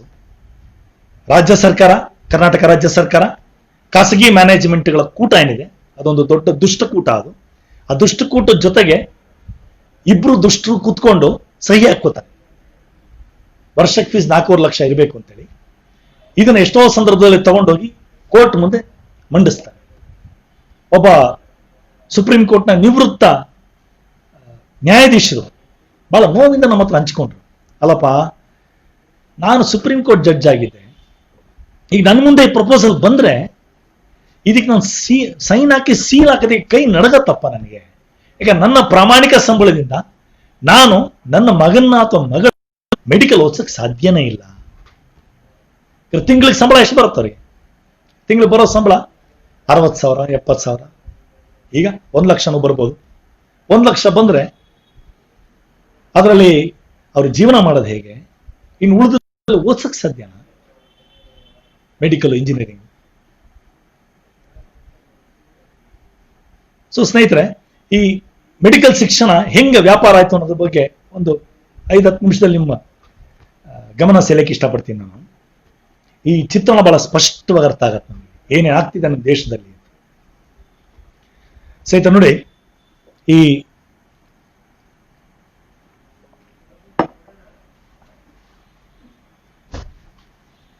ಜಾಗತೀಕರಣ ಬಂದ್ಮೇಲೆ ಯಾವಾಗ ಖಾಸಗಿ ಮೆಡಿಕಲ್ ಕಾಲೇಜ್, ಇಂಜಿನಿಯರಿಂಗ್ ಕಾಲೇಜ್ ಎಲ್ಲ ಬೆಳೆಯಕ್ಕೆ ಶುರುವಾಯಿತು.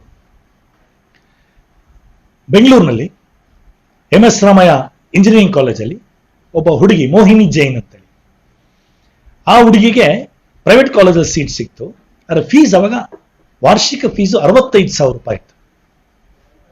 ನನಗೆ ಫೀಸ್ ಕೊಡಕ್ಕೆ ಆಗೋದಿಲ್ಲ, ನಾನು ಇದರಿಂದ ವಂಚಿತರಾಗ್ತೀನಿ ಅಂತ ಹೇಳ್ಬಿಟ್ಟು ಕೋರ್ಟಲ್ಲಿ ಕೇಸ್ ಹಾಕಿದ್ರು. ಸುಪ್ರೀಂ ಕೋರ್ಟಲ್ಲಿ ಕೇಸ್ ಬಂದಾಗ ಅವಾಗ ಸುಪ್ರೀಂ ಕೋರ್ಟ್ನ ನ್ಯಾಯಾಧೀಶರು ಜಸ್ಟಿಸ್ ಕುಲ್ದೀಪ್ ಸಿಂಗ್ ಅಂತೇಳಿ ಬಹಳ ಐತಿಹಾಸಿಕ ಒಂದು ತೀರ್ಪನ್ನ ಕೊಟ್ಟರು. ಅವರು ಏನ ತೀರ್ಪು? ಅವ್ರು ಹೇಳಿದ್ದೇನು ಅಂದ್ರೆ, ಈಗ ನಮ್ಮ ಸಂವಿಧಾನದಲ್ಲಿ ಎಜುಕೇಶನ್ ಫಂಡಮೆಂಟಲ್ ರೈಟ್ ಅಲ್ಲ. ಆಮೇಲೆ ಬರ್ತೀನಿ ನಾನು. ಈಗ ಫಂಡಮೆಂಟಲ್ ರೈಟ್ ಅಂತ ಮಾಡಿದ್ದಾರೆ, ಬಹಳ ದೊಡ್ಡ ಮೋಸ ಅದು. 2008 ಆಗಿದ್ದು. ಅದು ಏನೊಂದು ಅಲ್ಪ ಸ್ವಲ್ಪ ಫಂಡಮೆಂಟಲ್ ರೈಟ್ ಇತ್ತು, ಆ ರೈಟ್ ಹೊಟ್ಟೋಗ್ಬಿಟ್ಟಿದೆ. ಬಟ್ 91ರಲ್ಲಿ ಈ ಪ್ರಶ್ನೆ ಬಂದಾಗ ಜಸ್ಟಿಸ್ ಕುಲ್ದೀಪ್ ಸಿಂಗ್ ಹೇಳಿದ್ರು, right to education flows from right to life. ನಮ್ಮ ಆರ್ಟಿಕಲ್ 21 ಪ್ರಕಾರ ಬದುಕೋದು ಜೀವನದ ಒಂದು ಮೂಲಭೂತ ಹಕ್ಕು. ನನ್ನ ಮೂಲಭೂತ ಹಕ್ಕು ಬದುಕೋದು ಮೂಲಭೂತ ಹಕ್ಕು ಅಂದ್ರೆ ಹೆಂಗೆ? ಸುಮ್ಮನೆ ಹೆಂಗೋ ಬದುಕ್ಬಿಡೋದ? ಬೀದಿನಲ್ಲಿ ಒಬ್ಬ ಭಿಕ್ಷುಕನಾಗಿ ಬದುಕದ? ಮನೆ ಇಲ್ದ ಬದುಕದ? ಅಲ್ಲ. ಡೀಸೆಂಟ್ ಆಗಿ ಬದುಕಬೇಕು. ಡೀಸೆಂಟ್ ಆಗಿ ಬದುಕಬೇಕು ಅಂದ್ರೆ ಶಿಕ್ಷಣ ಬಹಳ ಮುಖ್ಯ ಅಂತ ಹೇಳಿದ್ರು. ಒಂದು. ಎರಡನೇದವ್ರು ಹೇಳಿದ್ದೇನು ಅಂದ್ರೆ, ಈಗ ಶಿಕ್ಷಣ ಕೊಡೋ ಜವಾಬ್ದಾರಿ ಸರ್ಕಾರದ್ದು ಸಂವಿಧಾನದ ಪ್ರಕಾರ. ಆದ್ರೆ ಇವಾಗ ಸರ್ಕಾರ ಮಾಡೋ ಕೆಲಸನ ಖಾಸಗಿ ಮ್ಯಾನೇಜ್ಮೆಂಟ್ಗಳು ಮಾಡ್ತಿದ್ದಾರೆ ಅಂದ್ರೆ, ಸರ್ಕಾರಕ್ಕೆ ಏನೇನು ರೂಲ್ಸ್ ಅಂಡ್ ರೆಗ್ಯುಲೇಷನ್ಸ್ಗೆ ಬದ್ಧವಾಗಿದೆಯೋ ಖಾಸಗಿನವರು ಕೂಡ ಎಲ್ಲ ರೂಲ್ಸ್ ಅಂಡ್ ರೆಗ್ಯುಲೇಷನ್ಸ್ಗೆ ಬದ್ಧರು. ನೀವು ಸರ್ಕಾರ ಮಾಡೋ ಕೆಲಸ ನೀನ್ ಮಾಡ್ತಿದ್ಯಾ. ಹಾಗಾದ್ರೆ ಸರ್ಕಾರ ಹೆಂಗೆ ಉಚಿತವಾಗಿ ಶಿಕ್ಷಣ ಕೊಡುತ್ತೆ ಅಥವಾ ಕಡಿಮೆ ಫೀಸಲ್ಲಿ ಶಿಕ್ಷಣ ಕೊಡ್ತಾರೆ, ನೀನು ಹಾಗೆ ಕೊಡಬೇಕು ಅಂತ ಹೇಳಿದ್ರು. ಮೂರನೇದಾಗಿ ಅವ್ರು ಹೇಳಿದ ಪ್ರಶ್ನೆ, ಈ ಕ್ಯಾಪಿಟೇಷನ್ ಫೀ ಅಂದ್ರೆ ಏನು? ಅರೆ ಡೊನೇಷನ್ ಕ್ಯಾಪಿಟೇಷನ್, ಹೆಚ್ಚು ಫೀಸ್ನ ತಗೊಳ್ಳೋದು, ಲಕ್ಷಾಂತರ ರೂಪಾಯಿ ಫೀಸ್ ತಗೊಳ್ಳೋದು. ಅವ್ರು ಹೇಳಿದ್ದೇನೆಂದ್ರೆ, ಸರ್ಕಾರಿ ಶಿಕ್ಷಣ ಸಂಸ್ಥೆನಲ್ಲಿ ಎಷ್ಟು ಫೀಸ್ ಇರುತ್ತೋ ಅಷ್ಟೇ ಫೀಸನ್ನ ಖಾಸಗಿ ಶಿಕ್ಷಣ ಸಂಸ್ಥೆ ಕೂಡ ಕಲೆಕ್ಟ್ ಮಾಡಬೇಕು. ಅದಕ್ಕಿಂತ ನೀವೇನಾದ್ರೂ ₹1 ಜಾಸ್ತಿ ಕಲೆಕ್ಟ್ ಮಾಡಿದ್ರೆ ಆ ₹1 ಬಂದು ಕ್ಯಾಪಿಟೇಷನ್ ಫೀ ಅಂತ ಹೇಳಿದ್ರು. ಬಹಳ ಐತಿಹಾಸಿಕ ತೀರ್ಪು. ಈ ತೀರ್ಪನ್ನ ಇಡೀ ದೇಶದಾದ್ಯಂತ ಈ ತೀರ್ಪನ್ನ ಎತ್ತಿಡಿದು ಬರಮಾಡ್ಕೊಂಡಿದ್ದು ನಮ್ಮ ವಿದ್ಯಾರ್ಥಿ ಸಂಘಟನೆ AIDSO ಮಾತ್ರ. ಇಲ್ಲೇ ಬೆಂಗಳೂರಿನಲ್ಲಿ ಬಹಳ ದೊಡ್ಡ ಒಂದು ಮೆರವಣಿಗೆ ಮಾಡಿದ್ವಿ. AIDSO ಮತ್ತೆ ಶಿಕ್ಷಣ ಉಳಿಸಿ ಸಮಿತಿ ಜೊತೆಗೂಡಿ ನಾವು ಕಬ್ಬನ್ ಪಾರ್ಕ್ ಅಲ್ಲಿ ದೊಡ್ಡ ಒಂದು ಕಾರ್ಯಕ್ರಮ ಆಯಿತು. ಸಾವಿರಾರು ವಿದ್ಯಾರ್ಥಿಗಳನ್ನ ಕರ್ಕೊಂಡ್ಬಂದು ಈ ತೀರ್ಪು ಇದು ಬುಡಮೇಲೆ ಆಗಬಾರ್ದು ಅಂತ ನಾವು ಒತ್ತಾಯಿಸಿದ್ವಿ. ನಾವು ಅನ್ಕೊಂಡಂಗೆ ಆಯ್ತು. ಕೇವಲ ಒಂದು 6-7 ತಿಂಗಳಲ್ಲೇನೆ ಕರ್ನಾಟಕ, ಮಹಾರಾಷ್ಟ್ರ, ಆಂಧ್ರ, ಅಂದ್ರೆ ಆಂಧ್ರ ತೆಲಂಗಾಣ ಇವಾಗ ಡಿವೈಡ್ ಆಗಿದಾಗ ಅನ್ಡಿವೈಡೆಡ್ ಆಂಧ್ರ, ಈ ಎಲ್ಲ ರಾಜ್ಯಗಳ ಖಾಸಗಿ ಮ್ಯಾನೇಜ್ಮೆಂಟ್ಗಳ ಲಾಬಿ ಮತ್ತೊಂದು ಕೇಸನ್ನು ಹಾಕಿ ಸುಪ್ರೀಂ ಕೋರ್ಟ್ ಅಲ್ಲಿ ಆ ಕೇಸನ್ನು ಬುಡಮೇಲಾಯ್ತು. ಆದ್ಮೇಲೂ ಕೂಡ ಉನ್ನಿಕೃಷ್ಣನ್ ಕೇಸಲ್ಲಿ ಅಲ್ಲಿ ಕೂಡ 50% ಸೀಟು ಮೆರಿಟ್ ಆಧಾರದ ಮೇಲೆ ಕೊಡಬೇಕು ಅಂತ ಆಯ್ತು. ಅರೆ 50% ಮೆರಿಟ್ ಸೀಟು ಅದು ಕಡಿಮೆ ಫೀಸು, 50% ಪೇಮೆಂಟ್ ಸೀಟು. ಅಲ್ಲಿ ಕೂಡ NRI ಕೋಟ ಅಂದ್ರೆ ಮ್ಯಾನೇಜ್ಮೆಂಟ್ಗಳಿಗೆ NRI ಕೋಟ ಅಂದ್ರೆ ಮ್ಯಾನೇಜ್ಮೆಂಟ್ ಕೋಟ. ಅದು ಮ್ಯಾನೇಜ್ಮೆಂಟ್ ಯಾರಿಗೆ ಬೇಕು ಲಕ್ಷಾಂತರ ರೂಪಾಯಿ ಮಾರ್ಕೊಬೋದು ಆ ಸೀಟ್. ಅದಕ್ಕೆ ಅವಕಾಶ ಇರಲಿಲ್ಲ. ಬಟ್ ಪದೇ ಪದೇ ಮ್ಯಾನೇಜ್ಮೆಂಟ್ಗಳು ಕೋರ್ಟ್ ಮುಂದೆ ಹೋಗಿ ಅಂಗಲಾಚಿ ಬೇಡಿಕೊಂಡು ಅವು ಎಷ್ಟೋ ತೀರ್ಪುಗಳು ಮ್ಯಾನೇಜ್ಮೆಂಟ್ಗಳ ಪರವಾಗಿ ಬಂತು. ಬಹಳ ದುರಂತ ಇದು, ಬಹಳ ನೋವಿನ ವಿಷಯ ಆದಂಥದ್ದು. ಅದರಲ್ಲಿ ಇವಾಗ 50% ಪೇಮೆಂಟ್ ಕೋಟ ಏನಿದೆ, ಅರೆ ಹೆಚ್ಚು ಫೀಸು ಕೊಡೋನು ನಾನು ಇನ್ನೊಬ್ಬ ನನ್ನ ಸ್ನೇಹಿತನ ಫೀಸನ್ನು ನಾನು ಬೇರ್ ಮಾಡ್ತೀನಿ. ಇದು ಸಂವಿಧಾನಕ್ಕೆ ವಿರುದ್ಧ ಇದೆ, ನಡೆಯಕ್ಕೆ ಸಾಧ್ಯ ಇಲ್ಲ. ಅದು ಇದು ಬಹಳ ಕಾಲ ನಡ್ಕೊಂಡು ಹೋಯ್ತದು. ಅರೆ ಸ್ನೇಹಿತರೆ, ಒಂದು ನಾವೇನು ಗಮನಿಸಬೇಕು ಅಂದ್ರೆ, ಜಸ್ಟಿಸ್ ಕುಲ್ದೀಪ್ ಸಿಂಗ್ ಅವರು ಕೊಟ್ಟಂತ ಐತಿಹಾಸಿಕ ತೀರ್ಪಾಗಲಿ, ನಂತರ ಬಂದಂತ ತೀರ್ಪುಗಳು ಅಷ್ಟರ ಮಟ್ಟ ವಿದ್ಯಾರ್ಥಿಗಳ ಪರವಾಗಿ ಯಾಕೆ ಬಂತು ಅಂದ್ರೆ, ಆ ಸಂದರ್ಭದಲ್ಲಿ ಡೊನೇಷನ್ ಕ್ಯಾಪಿಟೇಷನ್ ವಿರುದ್ಧ ಬಹಳ ಅಭೂತಪೂರ್ವ ಹೋರಾಟಗಳಾಗಿವೆ. ನಮ್ಮ ವಿದ್ಯಾರ್ಥಿ ಸಂಘಟನೆ AIDSOನೇ ಬಹಳ ಮುಖ್ಯವಾಗಿ ಕರ್ನಾಟಕದಲ್ಲಿ ಅಥವಾ ಬೇರೆ ಬೇರೆ ರಾಜ್ಯಗಳಲ್ಲಿ ಬಹಳ ದೊಡ್ಡ ಚಳವಳಿಗಳನ್ನ ಕಟ್ಟಿದೀವಿ. ಅವಾಗ ಮೆಡಿಕಲ್ ಕಾಲೇಜ್ ವಿದ್ಯಾರ್ಥಿಗಳು, ಕರ್ನಾಟಕದಲ್ಲಿ 4 ಸರ್ಕಾರಿ ಮೆಡಿಕಲ್ ಕಾಲೇಜ್ ಇತ್ತು. ಈ ಖಾಸಗಿ ಕ್ಯಾಪಿಟೇಷನ್ ಫೀ ಆಧಾರಿತ ಮೆಡಿಕಲ್ ಕಾಲೇಜ್ಗಳು ಬಂದಾಗ ಕರ್ನಾಟಕದಲ್ಲಿ ಸುಮಾರು 104 ದಿನಗಳ ಕಾಲ ಮೆಡಿಕಲ್ ಸ್ಟೂಡೆಂಟ್ಸ್ ಐತಿಹಾಸಿಕ ಹೋರಾಟ ಮಾಡಿದ್ರು. ಒಬ್ಬ ಹುಡುಗ ಕ್ಲಾಸ್ ಅಟೆಂಡ್ ಮಾಡಲಿಲ್ಲ. ಅವ್ರು ಯಾರಿಗೂ ಅಫೆಕ್ಟ್ ಆಗಿರ್ಲಿಲ್ಲ. ಅವರೆಲ್ಲ MBBS ಓದ್ತಾ ಇದ್ರು, ಪೋಸ್ಟ್ ಗ್ರಾಜುಯೇಷನ್ ಮಾಡ್ತಾ ಇದ್ರು, ಹೌಸ್ ಸರ್ಜನ್ಸ್ ಆಗಿದ್ರು. ಬಟ್ ಸ್ಟಿಲ್ ಅವರೆಲ್ಲ ಇದು ಆಗಬಾರದು, ಶಿಕ್ಷಣ ವ್ಯಾಪಾರ ಆಗಬಾರದು ಅಂತೇಳಿ ದೊಡ್ಡ ಚಳವಳಿ ಆಯ್ತು. ಈ ಹೋರಾಟದ ಒಂದು ಪ್ರಭಾವ ಎಷ್ಟಿತ್ತು ಅಂದ್ರೆ, ಹಲವಾರು ಸಂದರ್ಭಗಳಲ್ಲಿ ಕೋರ್ಟ್ ತೀರ್ಪುಗಳು ಕೂಡ ವಿದ್ಯಾರ್ಥಿಗಳ ಪರವಾಗಿ, ಜನಗಳ ಪರವಾಗಿ ಬರಕ್ಕೆ ಸ್ಟಾರ್ಟ್ ಆಯಿತು. ಅದರ ಸ್ನೇಹಿತರೆ, 2002ನೇ ಇಸ್ವಿನಲ್ಲಿ ಅವಾಗ ಶ್ರೀಮಾನ್ ವಾಜಪೇಯಿ ಅವರ ಸರ್ಕಾರ, ಬಿಜೆಪಿ ಸರ್ಕಾರ ಇತ್ತು ಅವಾಗ 2002ರಲ್ಲಿ. ಅವಾಗ ಮತ್ತೆ ಸುಪ್ರೀಂ ಕೋರ್ಟ್ ಮುಂದೆ ಕೇಸ್ ಹೋಯ್ತದು. 2002 TMA ಪೈ ಕೇಸ್. ಅದು ಬಹಳ ಇಂಪಾರ್ಟೆಂಟ್ ಕೇಸ್ ಇದು. ಅಲ್ಲಿ ಈ ಕೇಸ್ ಬಂದಾಗ, ಯಾಕೆ ಸ್ನೇಹಿತರು ನಾನು ಇದೆಲ್ಲ ಹೇಳ್ತಿದ್ದೀನಿ ಅಂದ್ರೆ, ಕಾನೂನು ಹೇಗೆ ಬದಲಾಗ್ತಾ ಇದೆ, ಆಮೇಲೆ ಸರ್ಕಾರಗಳು ಹೇಗೆ ಜವಾಬ್ದಾರಿ ಕಳ್ಚ್ಕೋತಾ ಹೋಗ್ತಾ ಇದ್ದಾರೆ, ಇದು ನಮ್ಗೆ ಅರ್ಥ ಆದಾಗ ನಮ್ಮ ದಾರಿ ಕೂಡ ಸ್ಪಷ್ಟ ಆಗತ್ತೆ, ನಮ್ಮ ಹೋರಾಟ ಕೂಡ ಸ್ಪಷ್ಟ ಆಗುತ್ತೆ. ಅದನ್ನು ನಾವು ವಿದ್ಯಾರ್ಥಿಗಳಿಂದ ಅರ್ಥ ಮಾಡ್ಕೊಳ್ಳೋದು ಬಹಳ ಅವಶ್ಯಕತೆ ಇದೆ. ಅಲ್ಲಿ 11 ಜನ ಜಡ್ಜ್ಗಳು ಮುಂದೆ ಈ ಪ್ರಶ್ನೆ ಹೋಯ್ತು. ಅಲ್ಲಿ ಹೋದಾಗ ಮೆಜಾರಿಟಿ ಜಡ್ಜ್ಮೆಂಟ್ ಅಲ್ಲಿ ಬಂದಂತ ತೀರ್ಪು,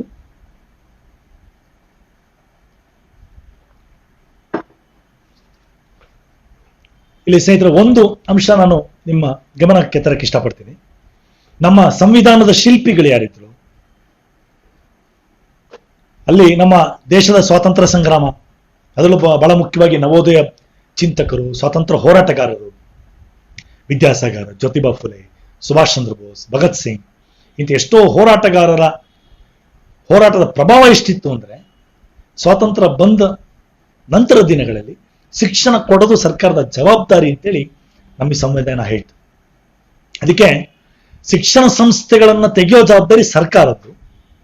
ಬಿಟ್ರೆ ಖಾಸಗಿನವರು ಶಿಕ್ಷಣ ಸಂಸ್ಥೆ ತೆಗಿತಾರೆ ಅಂದ್ರೆ ಅದು ಫಿಲಾಂಥ್ರಫಿ, ಜನಗಳ ಸೇವೆಗೋಸ್ಕರ, ಲಾಭ ಮಾಡಂಗಿಲ್ಲ.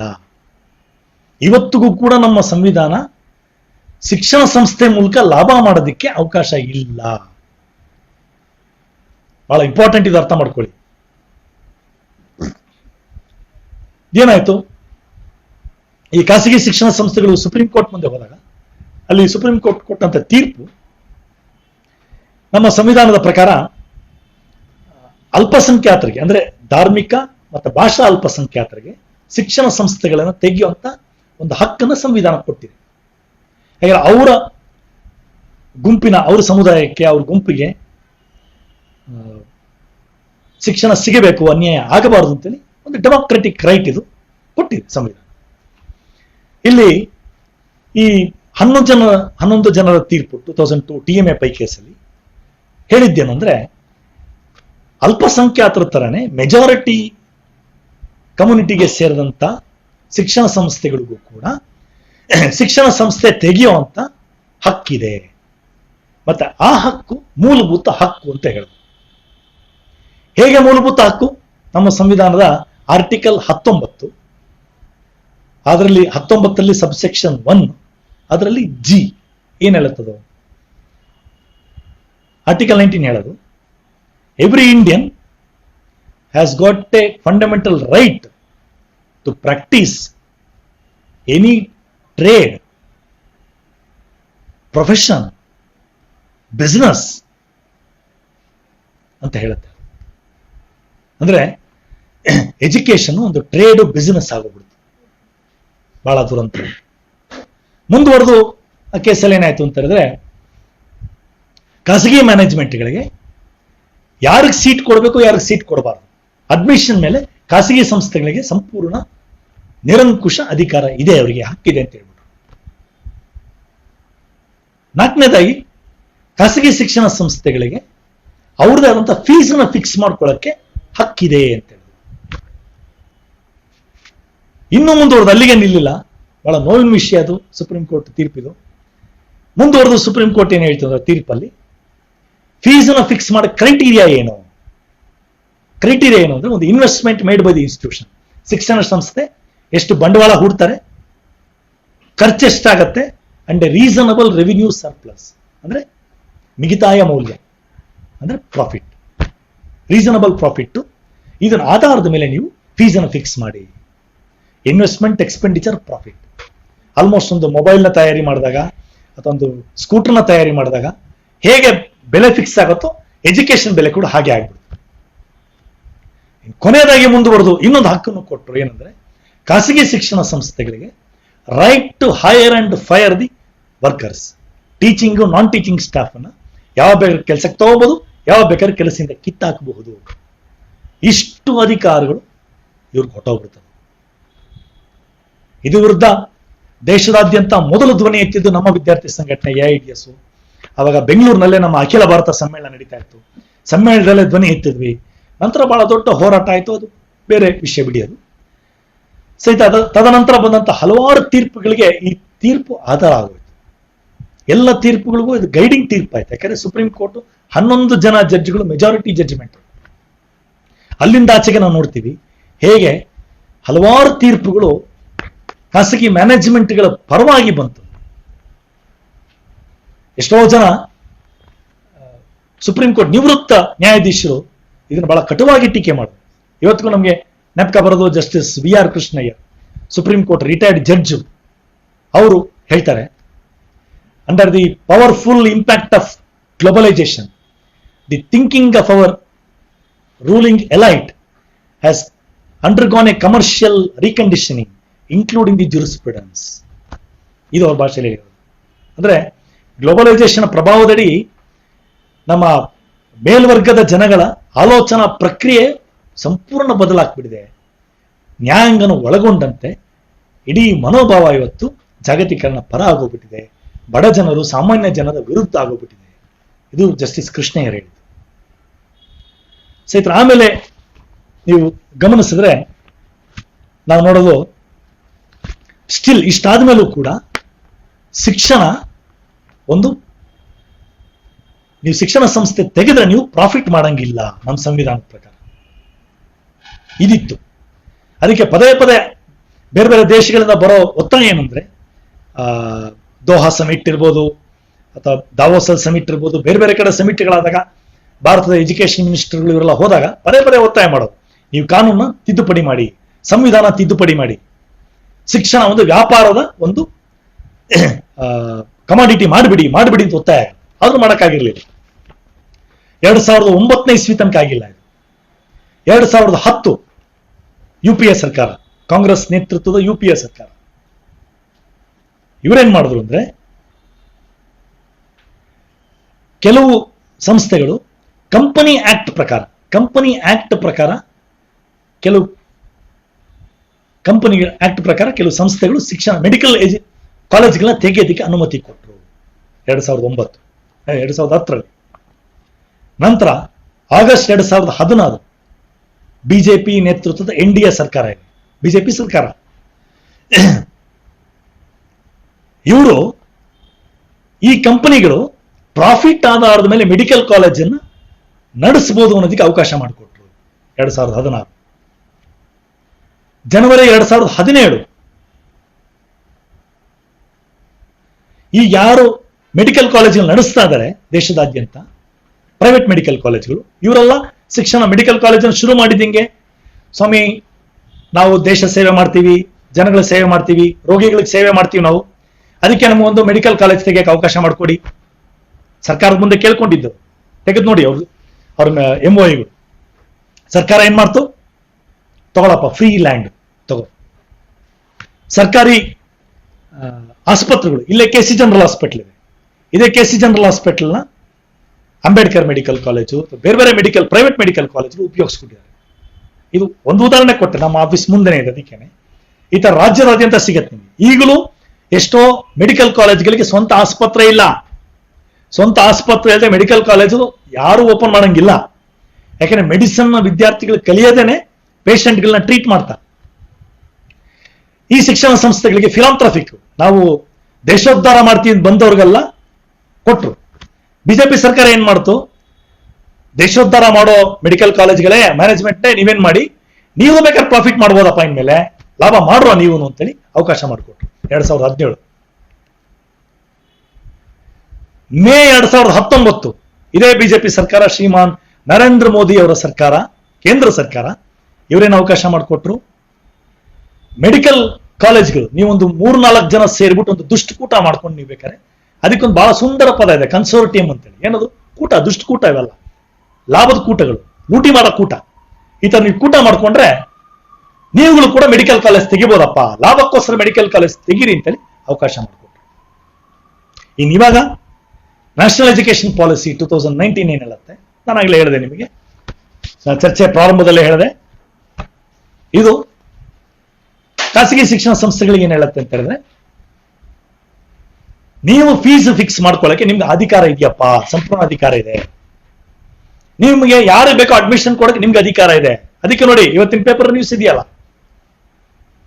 ಸರ್ಕಾರ ಅಧಿಕಾರ ನಡೆಸೋ ಸರ್ಕಾರ ಮ್ಯಾನೇಜ್ಮೆಂಟ್ಗಳು ಕಾಲಿಗೆ ಬಿದ್ದುಬಿಟ್ಟು ದಯವಿಟ್ಟು ನಿಮ್ ಕಾಲೇಜಲ್ಲಿ ಅಟ್ಲೀಸ್ಟ್ ಒಂದು 20% ಸೀಟ್ ಆದ್ರೂ ನಮ್ ಬಡವ್ರಿಗೆ ಬಿಟ್ಕೊಡ್ರಪ್ಪ ಕಾಲಿಗೆ ಬಿದ್ದು ಕೇಳ್ಕೊತಾ ಇದ್ದಾರೆ. ಫೀಸು ಲಾಭ ಮಾಡಿ, ಬಟ್ ಸ್ವಲ್ಪ ನೋಡ್ಕೊಂಡು ಲಾಭ ಮಾಡ್ರಪ್ಪ. ಇದು ಸರ್ಕಾರ. ಯಾವ ಸರ್ಕಾರ ಚಾವಟಿ ಇಟ್ಕೊಬೇಕಿತ್ತು, ಯಾವ ಸರ್ಕಾರ ಶಿಕ್ಷಣದ ಜವಾಬ್ದಾರಿ ತಗೋಬೇಕಿತ್ತು, ಹೆಂಗಾಗಿದೆ ನೋಡಿ. ಸೊ ಸ್ನೇಹಿತರೆ, ಇದನ್ನ ಗಮನಿಸಿ. 91ರಿಂದ ಇಲ್ಲಿ ತನಕ ಸರ್ಕಾರ ಜವಾಬ್ದಾರಿ ಏನಾಯ್ತು? 86ರಲ್ಲಿ ಸರ್ಕಾರ ಹೇಳ್ತು ಉನ್ನತ ಶಿಕ್ಷಣ ನಮ್ಮ ಜವಾಬ್ದಾರಿ ಅಲ್ಲ ಅಂತ. ಯಾವಾಗ? 86ನೇ ಇಸ್ವಿನಲ್ಲಿ. 91ರ ನಂತರ ಸರ್ಕಾರ ಏನ್ ಹೇಳ್ತಿದೆ ಇವತ್ತು? ಪ್ರಾಥಮಿಕ ಶಿಕ್ಷಣ ಕೂಡ ನಮ್ಮ ಜವಾಬ್ದಾರಿ ಅಲ್ಲ ಅಂತ. ಅದಕ್ಕೇನೆ ಎಜುಕೇಶನ್ ಫಂಡಮೆಂಟಲ್ ರೈಟ್ 2008ರಲ್ಲಿ ಕಾಯ್ದೆ ಏನ್ ಬಂತು? Right to education. ಏನ್ ರೈಟ್ ಟು ಎಜುಕೇಶನ್?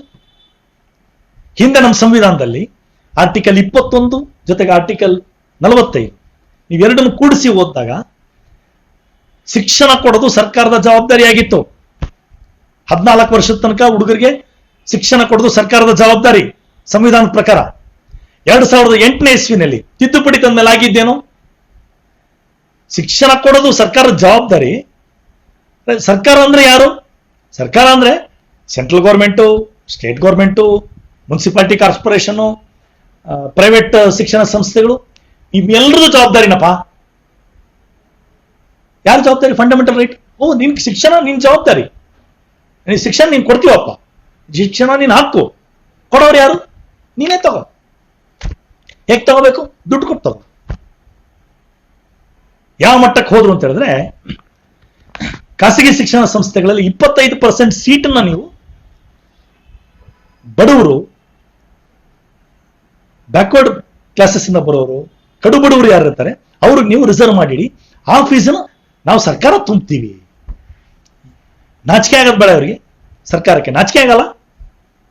ಸಾವಿರಾರು ಕೋಟಿ ರೂಪಾಯಿ ಜನಗಳ ದುಡ್ಡು, ಸಾವಿರಾರು ಕೋಟಿ ರೂಪಾಯಿ ದುಡ್ಡು ಅದು. ಆ ಜನಗಳ ದುಡ್ಡನ್ನು ತಗೊಂಡೋಗ್ಬಿಟ್ಟು ಖಾಸಗಿ ಮ್ಯಾನೇಜ್ಮೆಂಟ್ಗೆ ಬಾಯಿಗೆ ಹಾಕೋದು. ಅದೇ ದುಡ್ಡು ಇಟ್ಕೊಂಡು ಸರ್ಕಾರಿ ಸಂಸ್ಥೆಗಳನ್ನ ನಡ್ಸಕ್ ಆಗ್ತಿರ್ಲಿಲ್ಲ.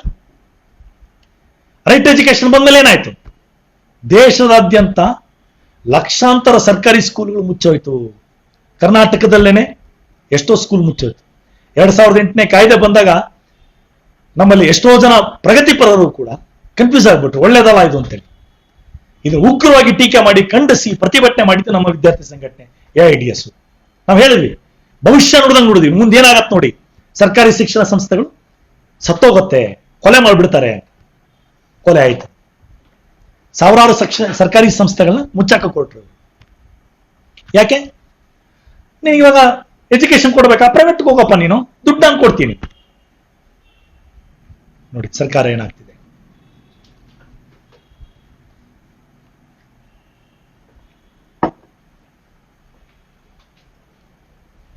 ಜಾಗತೀಕರಣ, ಉದಾರೀಕರಣ ನೀತಿಗಳು ಬಂದ ಮೇಲೆ ಇವಾಗ ಏನಾಗ್ತಿದೆ? ಪ್ರಾಥಮಿಕ ಶಿಕ್ಷಣ ಕೂಡ ಸರ್ಕಾರದ ಜವಾಬ್ದಾರಿ ಅಲ್ಲ.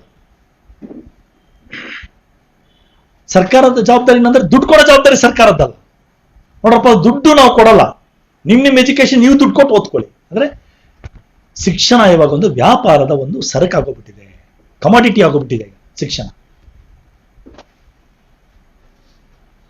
ಎಂತ ವಿಪರ್ಯಾಸ ನೋಡಿ. ಸರ್ಕಾರ ಶಿಕ್ಷಣಕ್ಕೆ ಕೊಡ್ಬೇಕಾಗಿರೋ ದುಡ್ಡು ಕೊಡ್ತಾ ಇಲ್ಲ, ಆದ್ರೆ ಶಿಕ್ಷಣ ಕಂಟ್ರೋಲ್ ಮಾಡೋದು. ಏನ್ ಕಂಟ್ರೋಲ್? ನಾನಾಗ್ಲೇ ಹೇಳಿದ ರಾಷ್ಟ್ರೀಯ ಶಿಕ್ಷಣ ನೀತಿ. ಇದು ಬರೀ ರಾಷ್ಟ್ರೀಯ ಶಿಕ್ಷಣ ನೀತಿ ಒಂದೇ ಅಲ್ಲ, ಇದಕ್ಕೆ ಹಿಂದೆ ಬಂದಂತ ಹಲವಾರು ಕಮಿಷನ್ಗಳು, ನ್ಯಾಷನಲ್ ನಾಲೆಡ್ಜ್ ಕಮಿಷನ್ ಇರ್ಬೋದು, ಬಿರ್ಲಾ ಅಂಬಾನಿ ರಿಪೋರ್ಟ್ ಇರ್ಬೋದು, ಯಶ್ಪಾಲ್ ಕಮಿಟಿ ರಿಪೋರ್ಟ್ ಇರ್ಬೋದು, ಹಲವಾರು ರಿಪೋರ್ಟ್ಸ್ ನೀವು ತಗೊಂಡ್ರೆ ಎಲ್ಲ ರಿಪೋರ್ಟ್ಗಳು ಮಾಡಕ್ ಹೊರಟಿದ್ದೇನು ಅಂದ್ರೆ, ಇವತ್ತು ನಮ್ಮಲ್ಲಿದ್ದಂಥ ಎಜುಕೇಶನ್ ಸ್ಟ್ರಕ್ಚರ್ ಏನಿದೆ, ನಮ್ಮ ಯೂನಿವರ್ಸಿಟಿ ಸ್ಟ್ರಕ್ಚರು, ಇಲ್ಲಿ ಒಂದು ಸ್ಕೂಲು ಕಾಲೇಜು ತೆರೆಯೋದಕ್ಕೆ ಎಷ್ಟು ಕಷ್ಟಗಳಿದೆ, ಈ ಎಲ್ಲ ಸ್ಟ್ರಕ್ಚರ್ ಡಿಸ್ಮ್ಯಾಂಟಲ್ ಮಾಡಿಬಿಟ್ಟು ಹೊಡೆದಾಕ್ಬೇಕು. ಇಡೀ ಕಟ್ಟಡನೇ ಬಹಳ ಸುಂದರವಾದ ಕಟ್ಟಡ ಇದೆ. ಬಹಳ ಸುಂದರ ಅಂದ್ರೆ ತುಂಬಾ ಸುಂದರ, ನಾನು ಸರ್ಕಾರಿ ಸಂಸ್ಥೆಗಳೆಲ್ಲ ಬಹಳ ಭವ್ಯ ಕಟ್ಟಡಗಳು ಅಂತ ಹೇಳಲ್ಲ ನಾನು. ಬಟ್ ನಾನೇನೇ ಎಲ್ಲ ಕೊಟ್ಟಿದ್ದೀನಿ ಅಂದ್ರೆ ಅಟ್ಲೀಸ್ಟ್ ನಮ್ಮ ಸರ್ಕಾರಿ ಶಿಕ್ಷಣ ಸಂಸ್ಥೆಗಳು, ಸ್ಕೂಲ್ ಇರಲಿ ಕಾಲೇಜ್ ಇರಲಿ, ಇದು ಜನಗಳ ದುಡ್ಡಿಂದ ಜನಗಳ ಶ್ರಮದಿಂದ ಕಟ್ಟಿರೋದು. ಇಲ್ಲಿ ಎಷ್ಟೋ ಜನ ಓದ್ತೋ ವಿಜ್ಞಾನಿಗಳಾಗಿದೆ. ಸರ್ ಎಂ ವಿಶ್ವೇಶ್ವರಯ್ಯ ಇರ್ಬೋದು, ಸಿ ವಿ ರಾಮನ್ ಇರ್ಬೋದು, ಅಥವಾ ಕವಿಗಳು ಕುವೆಂಪು ಇರ್ಬೋದು, ಬೇಂದ್ರೆ ಇರ್ಬೋದು, ಅಥವಾ ಈಗಿರೋ ಎಷ್ಟೋ ಜನ ವಿಜ್ಞಾನಿಗಳಿರ್ಬೋದು. ಇವರೆಲ್ಲ ಏನ್ ಪ್ರಾಡಕ್ಟ್ಸ್? ಇವರಲ್ಲ ಸರ್ಕಾರಿ ಶಿಕ್ಷಣ ಸಂಸ್ಥೆಗಳಿಂದ ಬಂದಂತ ಪ್ರಾಡಕ್ಟ್ಸ್ ಇವರಲ್ಲ.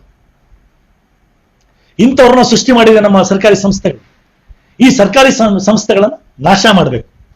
ಯಾಕೆ ನಾಶ ಮಾಡಬೇಕು? ಖಾಸಗಿ ಸ್ಕೂಲ್ಗಳು ಕಾಲೇಜುಗಳಿಗೆ ಗಿರಾಕಿಗಳಿಲ್ಲ. ಈಗ ಅವ್ರ ಗಿರಾಕಿ ಒದಗಿಸ್ಬೇಕು ಅಂದ್ರೆ ಇದನ್ನ ನಾಶ ಮಾಡಿ. ಎಂತ ವಿಪರ್ಯಾಸ ನೋಡಿ. ಹಣಕಾಸಿನ ಜವಾಬ್ದಾರಿ ಸರ್ಕಾರ ತಗೊಳ್ಳಲ್ಲ, ಆದ್ರೆ ಕಟ್ಟಡನ ಧ್ವಂಸ ಮಾಡೋ ಜವಾಬ್ದಾರಿ ಸರ್ಕಾರ ತಗೊಳ್ಳಲ್ಲ. ಧ್ವಂಸ ಮಾಡೋದು ಯಾಕೆ?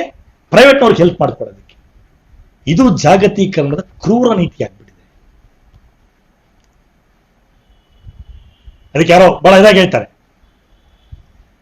ಏನು privatisation of the profits and socialisation of the losses. ಲಾಸ್ನ ಜನಗಳ ತಲೆ ಮೇಲೆ ಹಾಕು, ಬಂಡೆ ಎತ್ತಾಕು, ಪ್ರಾಫಿಟ್ ಬಿರ್ಲಾ, ಅಂಬಾನಿ, ಅದಾನಿ ಇವ್ರ ಜೇಬ್ ತುಂಬಿಸು. ಇದು ಸರ್ಕಾರದ ನೀತಿ ಆಗೋಗ್ಬಿಟ್ಟಿದೆ. ಸ್ನೇಹಿತರೆ,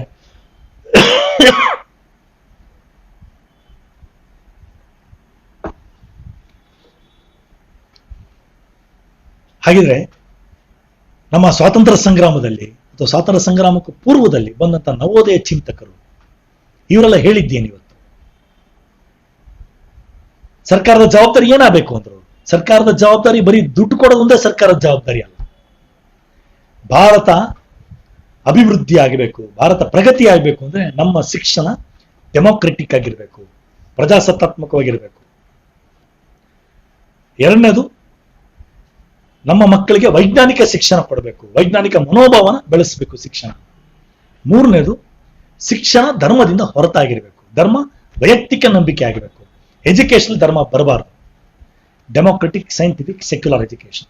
ಇದು ನಮ್ಮ AIDS ನಾವು ಪ್ರಾರಂಭ ಆದಾಗಿಂದ 1954ನೇ ಇಸ್ವಿಯಿಂದ ಇದು ನಾವು ಎತ್ತಿ ಹಿಡಿತಾ ಬಂದಿದ್ದೀವಿ. ಏನಿದೆ ಡೆಮೋಕ್ರೆಟಿಕ್ ಎಜುಕೇಶನ್?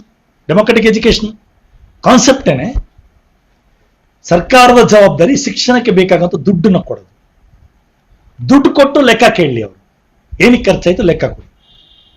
ಬಟ್ ಶಿಕ್ಷಣ ಸಂಸ್ಥೆಗಳನ್ನ ನಡೆಸೋ ಜವಾಬ್ದಾರಿ ಯಾರ್ದು? ಶಿಕ್ಷಣ ತಜ್ಞರು, ಸಾಹಿತಿಗಳು, ಬರಹಗಾರರು, ಪೋಷಕರು, ವಿದ್ಯಾರ್ಥಿ ಪ್ರತಿನಿಧಿಗಳು, ಇವರೆಲ್ಲ ಡೆಮೋಕ್ರೆಟಿಕಲಿ ಎಲೆಕ್ಟೆಡ್ ಕೌನ್ಸಿಲ್ಸ್ ಎಜುಕೇಶನ್ ನೋಡ್ಕೊಬೇಕು. ಸರ್ಕಾರ ಮೂಗು ತೂರಿಸಬಾರದು ಎಜುಕೇಶನ್ ಮ್ಯಾಟರ್ನಲ್ಲಿ. ಇದನ್ನ ನಾವು ಎಜುಕೇಶನ್ ಅಟಾನಮಿ ಅಂತ ಕರಿತೀವಿ. ಇಲ್ಲಿ ತಕ್ಷಣ ನನಗೆ ಜ್ಞಾಪಕ ಬರೋದು ಸರ್ ಅಶುತೋಷ್ ಮುಖರ್ಜಿ ಅಂತೇಳಿ, ಕಲ್ಕತ್ತಾ ಯೂನಿವರ್ಸಿಟಿಯ ಮೊದಲನೇ ವೈಸ್ ಚಾನ್ಸಲರ್. ಬ್ರಿಟಿಷ್ ಆಳ್ವಿಕೆ ಇದ್ದಾಗ ಕಲ್ಕತ್ತಾ ಯೂನಿವರ್ಸಿಟಿ ಬಂತು. ಸರ್ಕಾರ ಹತ್ರ ದುಡ್ಡು ಕೇಳಿದ್ರು. ಸರ್ಕಾರ ಆಯ್ತಪ್ಪ, ಒಂದ್ ಕೈ ದುಡ್ಡು ಕೊಡ್ತೀವಿ, ಇನ್ನೊಂದ್ ಕೈ ಲಾಠಿ ಇಟ್ಕೊಂಡಿದೀವಿ, ನಾವ್ ಹೇಳಿದ್ನೆಲ್ಲ ನೀವು ಕೇಳಬೇಕು ಅಂದಾಗ ಅಶುತೋಷ್ ಮುಖರ್ಜಿ ಹೇಳಿದ್ರು, ನನ್ನ ಯೂನಿವರ್ಸಿಟಿ ನಡೆಸಕ್ಕೆ ನಾನು ರೋಡಲ್ಲಿ ನಿಂತುಬಿಟ್ಟು ಒಂದೊಂದು ಪೈಸಾ ಭಿಕ್ಷೆ ಎತ್ತುಬಿಟ್ಟು ಯೂನಿವರ್ಸಿಟಿ ನಡೆಸ್ತೀನಿ, ಆದ್ರೆ ನಿಮ್ ದುಡ್ಡು ಬೇಕಾಗಿಲ್ಲ. ಅಪೀಲ್ ಮಾಡ್ಕೋತಾರೆ ಸೆನೆಟರ್ಸ್, ಸೆನೆಟ್ ಮೆಂಬರ್ಸ್ಗೆ, ನೀವೆಲ್ಲ ಎಜುಕೇಶನಿಸ್ಟ್ಗಳಪ್ಪ, ನಿಮ್ಮ ಘನತೆ ಗೌರವದಿಂದ ತಲೆ ಎತ್ತಿ ನಿಂತ್ಕೊಳ್ಳಿ. Freedom first, freedom second, freedom always. ಫ್ರೀಡಮ್ಗೋಸ್ಕರ ನಾವು ಜೀವ ಬೇಕಾದ್ರೂ ಕೊಡ್ತೀವಿ, ಸರ್ಕಾರ ತಲೆ ಬಗ್ಸಲ್ಲ. ಇದು ವೈಸ್ ಚಾನ್ಸಲರ್. ಎಂತ ದುರಂತ! ಇಂಥ ವೈಸ್ ಚಾನ್ಸಲರ್ ಇದ್ದಂತ ನಮ್ಮ ದೇಶದಲ್ಲಿ ಇವತ್ತು ವೈಸ್ ಚಾನ್ಸಲರ್ ಆಗೋದಕ್ಕೆ 20 ಲಕ್ಷ 30 ಲಕ್ಷ ದುಡ್ಡು ಕೊಟ್ಬಿಟ್ಟು ವೈಸ್ ಚಾನ್ಸಲರ್ ಆಗ್ತಾ ಇದ್ದಾರೆ. ಇದು ನಮ್ಮ ದೇಶ ಇವತ್ತು. ಎಂತ ದುರಂತ ನೋಡಿ ಸ್ನೇಹಿತರೆ. ಇಲ್ಲಿ ನಮ್ಮ ಭಾರತದಲ್ಲಿ ಮೊಟ್ಟ ಮೊದಲ ಘೋಷಣೆ ಎತ್ತಿದವರು, ಬಹಳಷ್ಟು ಜನ ಗೊತ್ತಿಲ್ಲ ಇದು. Education compulsory, education should become free and compulsory. ಮೊದಲು ಘೋಷಣೆ ಎತ್ತವರು ಜ್ಯೋತಿಬರಾವ್ ಫುಲೆ. ಬ್ರಿಟಿಷ್ ಸರ್ಕಾರ ಮೊಟ್ಟ ಮೊದಲ education commission William hunter commission ಬಂದಾಗ 1881ರಲ್ಲಿ ಜ್ಯೋತಿಬಾ ಫುಲೆ ಪತ್ರ ಬರೀತಾರೆ ಹಂಟರ್ ಕಮಿಷನ್ಗೆ. 12 ವರ್ಷದ ವಯಸ್ಸಿನ ತನಕ ಎಜುಕೇಶನ್ ನೀವು ಫ್ರೀ ಮತ್ತೆ ಕಂಪಲ್ಸರಿ ಮಾಡಿ, ಸರ್ಕಾರದ ಜವಾಬ್ದಾರಿ ಆಗಬೇಕಿದು ಅಂತ ಹೇಳ್ತಾರೆ ಜ್ಯೋತಿಬಾ ಫುಲೆ. ಬಹುಶಃ ನಿಮ್ಗೆ ಗೊತ್ತಿದೆ, ಜ್ಯೋತಿಬಾ ಫುಲೆ ಅವರು ಮೊಟ್ಟ ಮೊದಲು ದಲಿತರಿಗೋಸ್ಕರ, ತುಳಿತಕ್ಕೊಳಗಂತ ಜನಗಳಿಗೋಸ್ಕರ ಮೊಟ್ಟ ಮೊದಲ ಶಾಲೆನ ತೆಗೆದ್ರು ಅವರು. ನಾವು ಪಶ್ಚಿಮದಲ್ಲಿ ಜ್ಯೋತಿಬಾರಾವ್ ಫುಲೆ ನೋಡ್ತೀವಿ, ಉತ್ತರದಲ್ಲಿ ಇನ್ನೊಬ್ಬ ಮಹಾನ್ ನವೋದಯ ಚಿಂತಕ ಈಶ್ವರಚಂದ್ರ ವಿದ್ಯಾಸಾಗರ್, ಮಹಾನ್ ಮಾನವತಾವಾದಿ, ಧರ್ಮ ನಿರಪೇಕ್ಷತಾ ಮಾನವತಾವಾದಿ ಅವರು, ಸೆಕ್ಯುಲಾರ್ ಹ್ಯೂಮನಿಸ್ಟ್ ಅವರು. ಅಂತ ಕ್ಯಾರೆಕ್ಟರು ಅಂತವ್ರು ಹುಟ್ಟಬೇಕು ಅಂದ್ರೆ ಇನ್ನು ಎಷ್ಟು ಕಾಲ ಬೇಕಾಗತ್ತು. ಆ ಕಾಲದಲ್ಲಿ ಅವ್ರು ಮಾಡಿದಂಥ ಸಾಧನೆ ಅಪಾರ ಸಾಧನೆ. ಹೆಣ್ಮಕ್ಳಿಗೋಸ್ಕರ ಶಾಲೆಗಳನ್ನ ತೆಗೆದ್ರು ಅವರು, ಸ್ಕೂಲ್ನ ತೆಗೆದ್ರು. ಎಜುಕೇಶನ್ ಹೆಂಗಿರ್ಬೇಕು, ಬಂಗಾಳಿ ಭಾಷೆಗಿರ್ಬೋದು, ಬಂಗಾಳಿ ಪ್ರೋಸ್ಗಿರ್ಬೋದು, ಶಿಕ್ಷಣ ಸಂಸ್ಥೆಗಳು ಹೆಂಗಿರ್ಬೇಕು ಅಂತೇಳಿ ಹೇಳ್ತಾರೆ. ಶಿಕ್ಷಣ ಕೊಡೋರು ಹೇಳೋದು, ನಮ್ಮ ಮಕ್ಕಳಿಗೆ ಬರೀ ರೀಡಿಂಗ್, ರೈಟಿಂಗ್, ಅರ್ಥಮೆಟಿಕ್ 3 Rs ಅಂತಾರೆ. Reading, writing, arithmetic. ಇದನ್ನ ಹೇಳ್ಕೊಡೋ ಶಿಕ್ಷಣ ಅಲ್ಲ. ಶಿಕ್ಷಣ ಅಂದ್ರೆ ಏನು? ಮಕ್ಕಳಲ್ಲಿ ಇವತ್ತು ಜ್ಞಾನನ ಬೆಳೆಸಬೇಕು, ವೈಜ್ಞಾನಿಕ ಮನೋಭಾವ ಬೆಳೆಸಬೇಕು. ಅದಕ್ಕೆ ವಿದ್ಯಾಸಾಗರ್ ಹೇಳ್ತಾರೆ, ನಮ್ಮ ಮಕ್ಕಳಿಗೆ ನೀವು ಮಾಡರ್ನ್ ಇಂಗ್ಲಿಷ್ ಹೇಳ್ಕೊಡಿ, ಮ್ಯಾಥಮೆಟಿಕ್ಸ್ ಹೇಳ್ಕೊಡಿ, ಮಕ್ಕಳಿಗೆ ಜಿಯೋಗ್ರಫಿ, ಪೊಲಿಟಿಕಲ್ ಸೈನ್ಸ್ ಇದನ್ನ ಹೇಳ್ಕೊಡಿ. ಅವಾಗ ಭಾರತದ ಮಕ್ಕಳು ಬೆಳೀತಾರೆ. ಎಷ್ಟೋ ಜನರು ಬಹಳ ತಪ್ಪು ಕಲ್ಪನೆ ಇದೆ, ಏನಂದ್ರೆ ಬ್ರಿಟಿಷ್ ಕೊಟ್ಟಂತ ಎಜುಕೇಶನ್, ಮೆಕಾಲೆ ಎಜುಕೇಶನ್, ಇದು ಈ ಎಂಟೈರ್ ಎಜುಕೇಶನ್ ಮೆಕಾಲೆ ಎಜುಕೇಶನ್ ಅಂತ ಬಿಜೆಪಿ ಮತ್ತೆ ಸಂಘ ಪರಿವಾರದವರು ಬಹಳ ದೊಡ್ಡ ಅಬ್ಬರ ಮಾಡ್ತಾರೆ. ಬಹುಶಃ ಈ ದೇಶದ ಚರಿತ್ರೆ, ದೇಶದ ಇತಿಹಾಸದ ಬಗ್ಗೆ ಗಂಧ ಗಾಳಿ ಗೊತ್ತಿಲ್ಲ ಅವರಿಗೆ, ಅಥವಾ ಗೊತ್ತಿದ್ರೂ ಜನಗಳನ್ನ ಕನ್ಫ್ಯೂಸ್ ಮಾಡ್ತಾರೆ, ಮೋಸ ಮಾಡ್ತಾರೆ ಅವರು. ಬಹಳ ಸರಳ ವಿಷಯ ಏನು ಅಂದ್ರೆ, ಇವತ್ತೇ ನಾವು ಶಿಕ್ಷಣ ನೀತಿ ನೋಡ್ತಾ ಇದ್ದೀವಿ. ಬ್ರಿಟಿಷ್ ಟೈಮ್ನಲ್ಲಿ ಅಥವಾ ಬ್ರಿಟಿಷ್ ನಂತರ ಕೂಡ ಬಂದಂತ ನಮ್ಮ ಎಜುಕೇಶನ್ ಪಾಲಿಸಿ ಬಂದಿದ್ರೆ ಇದ್ರ ಹಿಂದೆ ಇದ್ದಂತ ಕೊಡುಗೆ ಯಾರ್ದು? ರಾಜಾ ರಾಮಮೋಹನ್ ರಾಯ್, ಈಶ್ವರಚಂದ್ರ ವಿದ್ಯಾಸಾಗರ್, ಜ್ಯೋತಿಬಾರಾವ್ ಫುಲೆ. ಕರ್ನಾಟಕದಲ್ಲಿ ನಾವು ಕುದ್ಮಲ್ ರಂಗರಾಯರು, ಕೇರಳದಲ್ಲಿ ಅಯ್ಯಂಗಾಳಿ, ಆಂಧ್ರದಲ್ಲಿ ನಮಗೆ ಅಲ್ಲಿ ಹೆಸರು ಜ್ಞಾಪಕ ಬರ್ತಿಲ್ಲ ಹಂಗೆ. ಈ ತರ ಹಲವಾರು ಜನ ನವೋದಯ ಚಿಂತಕರು ಇವರೆಲ್ಲ ಕೊಡುಗೆ ಕೊಟ್ಟಿದ್ದಾರೆ. ಶಿಕ್ಷಣ ಡೆಮೋಕ್ರೆಟಿಕ್ ಆಗಿರ್ಬೇಕು. ಆಂಧ್ರದಲ್ಲಿ ಕಂದುಕೂರಿ ವೀರೇಶಲಿಂಗಂ, ಈ ತರ ಎಷ್ಟೋ ಜನ ಬಂದಿದ್ದಾರೆ. ಇವರೆಲ್ಲ ಹೇಳಿದ್ದೇನು ಅಂದ್ರೆ, ಎಜುಕೇಶನ್ ಇವತ್ತು ಸೈಂಟಿಫಿಕ್ ಇರಬೇಕು, ಇಂಗ್ಲಿಷ್ ಬೇಕು.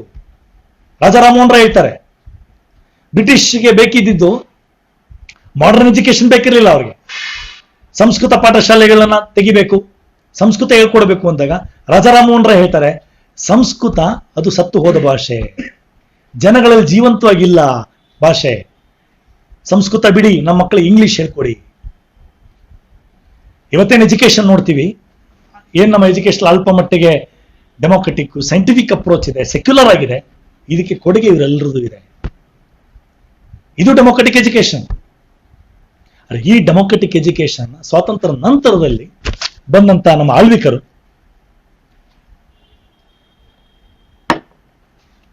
ಹಂತವಾಗಿ ಕಾಂಗ್ರೆಸ್ ಮೊದಲುಗೊಂಡು, ಕಾಂಗ್ರೆಸ್ ಇಂದ ಪ್ರಾರಂಭ ಆಯಿತು. ಕಾಂಗ್ರೆಸ್ ಪಕ್ಷ ಇದ್ದಾಗ ಪದೇ ಪದೇ ಯೂನಿವರ್ಸಿಟಿ ಅಟಾನಮಿ ಮೇಲೆ ದಾಳಿಗಳನ್ನ ಮಾಡ್ತಾ ಮಾಡ್ತಾ ಮಾಡ್ತಾ ಮಾಡ್ತಾ ಬಿಜೆಪಿ ಅಂತೂ ಇವಾಗ ಕಳೆದ 6 ವರ್ಷದಲ್ಲಿ ಯಾವ ವೇಗದಲ್ಲಿ ಹೋಗ್ತಾ ಇದ್ದಾರೆ ಅಂದ್ರೆ, ನಾವು ಕಾಂಗ್ರೆಸ್ಗಿಂತ ಯಾವುದೇ ರೀತಿ ಕಡಿಮೆ ಇಲ್ಲ.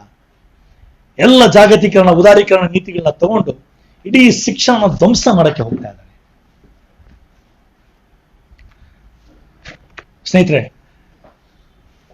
ಇಲ್ಲಿ ಕೊನೆಯದಾಗಿ ಬರೋ ಪ್ರಶ್ನೆ ಇಲ್ಲಿ, ಇವಾಗ ಇಡೀ ಚಿತ್ರಣ ನಿಮಗೆ ನೋಡಿದ್ರೆ ಸ್ಪಷ್ಟ ಆಗತ್ತೆ, ಹೇಗೆ ಸರ್ಕಾರ ಭಾರತದಲ್ಲಿ ನಾವು ನೋಡಿದ್ರೆ ಅವ್ರಿಗೇನು ಅಲ್ಪ ಸ್ವಲ್ಪ ಒಂದು ಕಮಿಟ್ಮೆಂಟ್ ಇತ್ತು.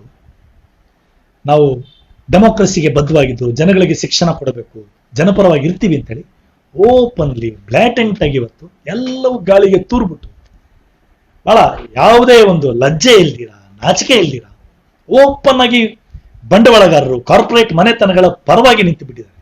ಟೋಟಲ್ ಶರಣಾಗ್ಬಿಟ್ಟಿದ್ದಾರೆ ಅವರಿಗೆ. ಈ ಕೊರೋನಾ ವೈರಸ್ ಬಂದಾಗ ಲಾಕ್ಡೌನ್ ಟೈಮಲ್ಲಂತೂ ನೋಡಿದ್ದೀವಿ, ನಮ್ಮ ಬಡ ಕಾರ್ಮಿಕರು, ರೈತರು, ವಲಸೆ ಕಾರ್ಮಿಕರನ್ನ ಪರಿಸ್ಥಿತಿ ನೋಡಿದಾಗ ಈ ಬಂಡವಾಳಶಾಹಿ ವ್ಯವಸ್ಥೆ ಎಷ್ಟು ಕ್ರೂರವಾಗಿದೆ, ಕಠೋರವಾಗಿದೆ. ನೋಡಿ, ಇವತ್ತು ನಾವು ವಾಸಿಸೋ ಕಟ್ಟಡಗಳು, ಸ್ಕೂಲ್ಗಳು, ಕಾಲೇಜ್ಗಳು, ಮನೆಗಳು, ಅಪಾರ್ಟ್ಮೆಂಟ್ಗಳು ಕಟ್ಟಿದವರು ಯಾರು? ಎಲ್ಲ ನಮ್ಮ ಕಾರ್ಮಿಕರು ಕಟ್ಟದ್ರು.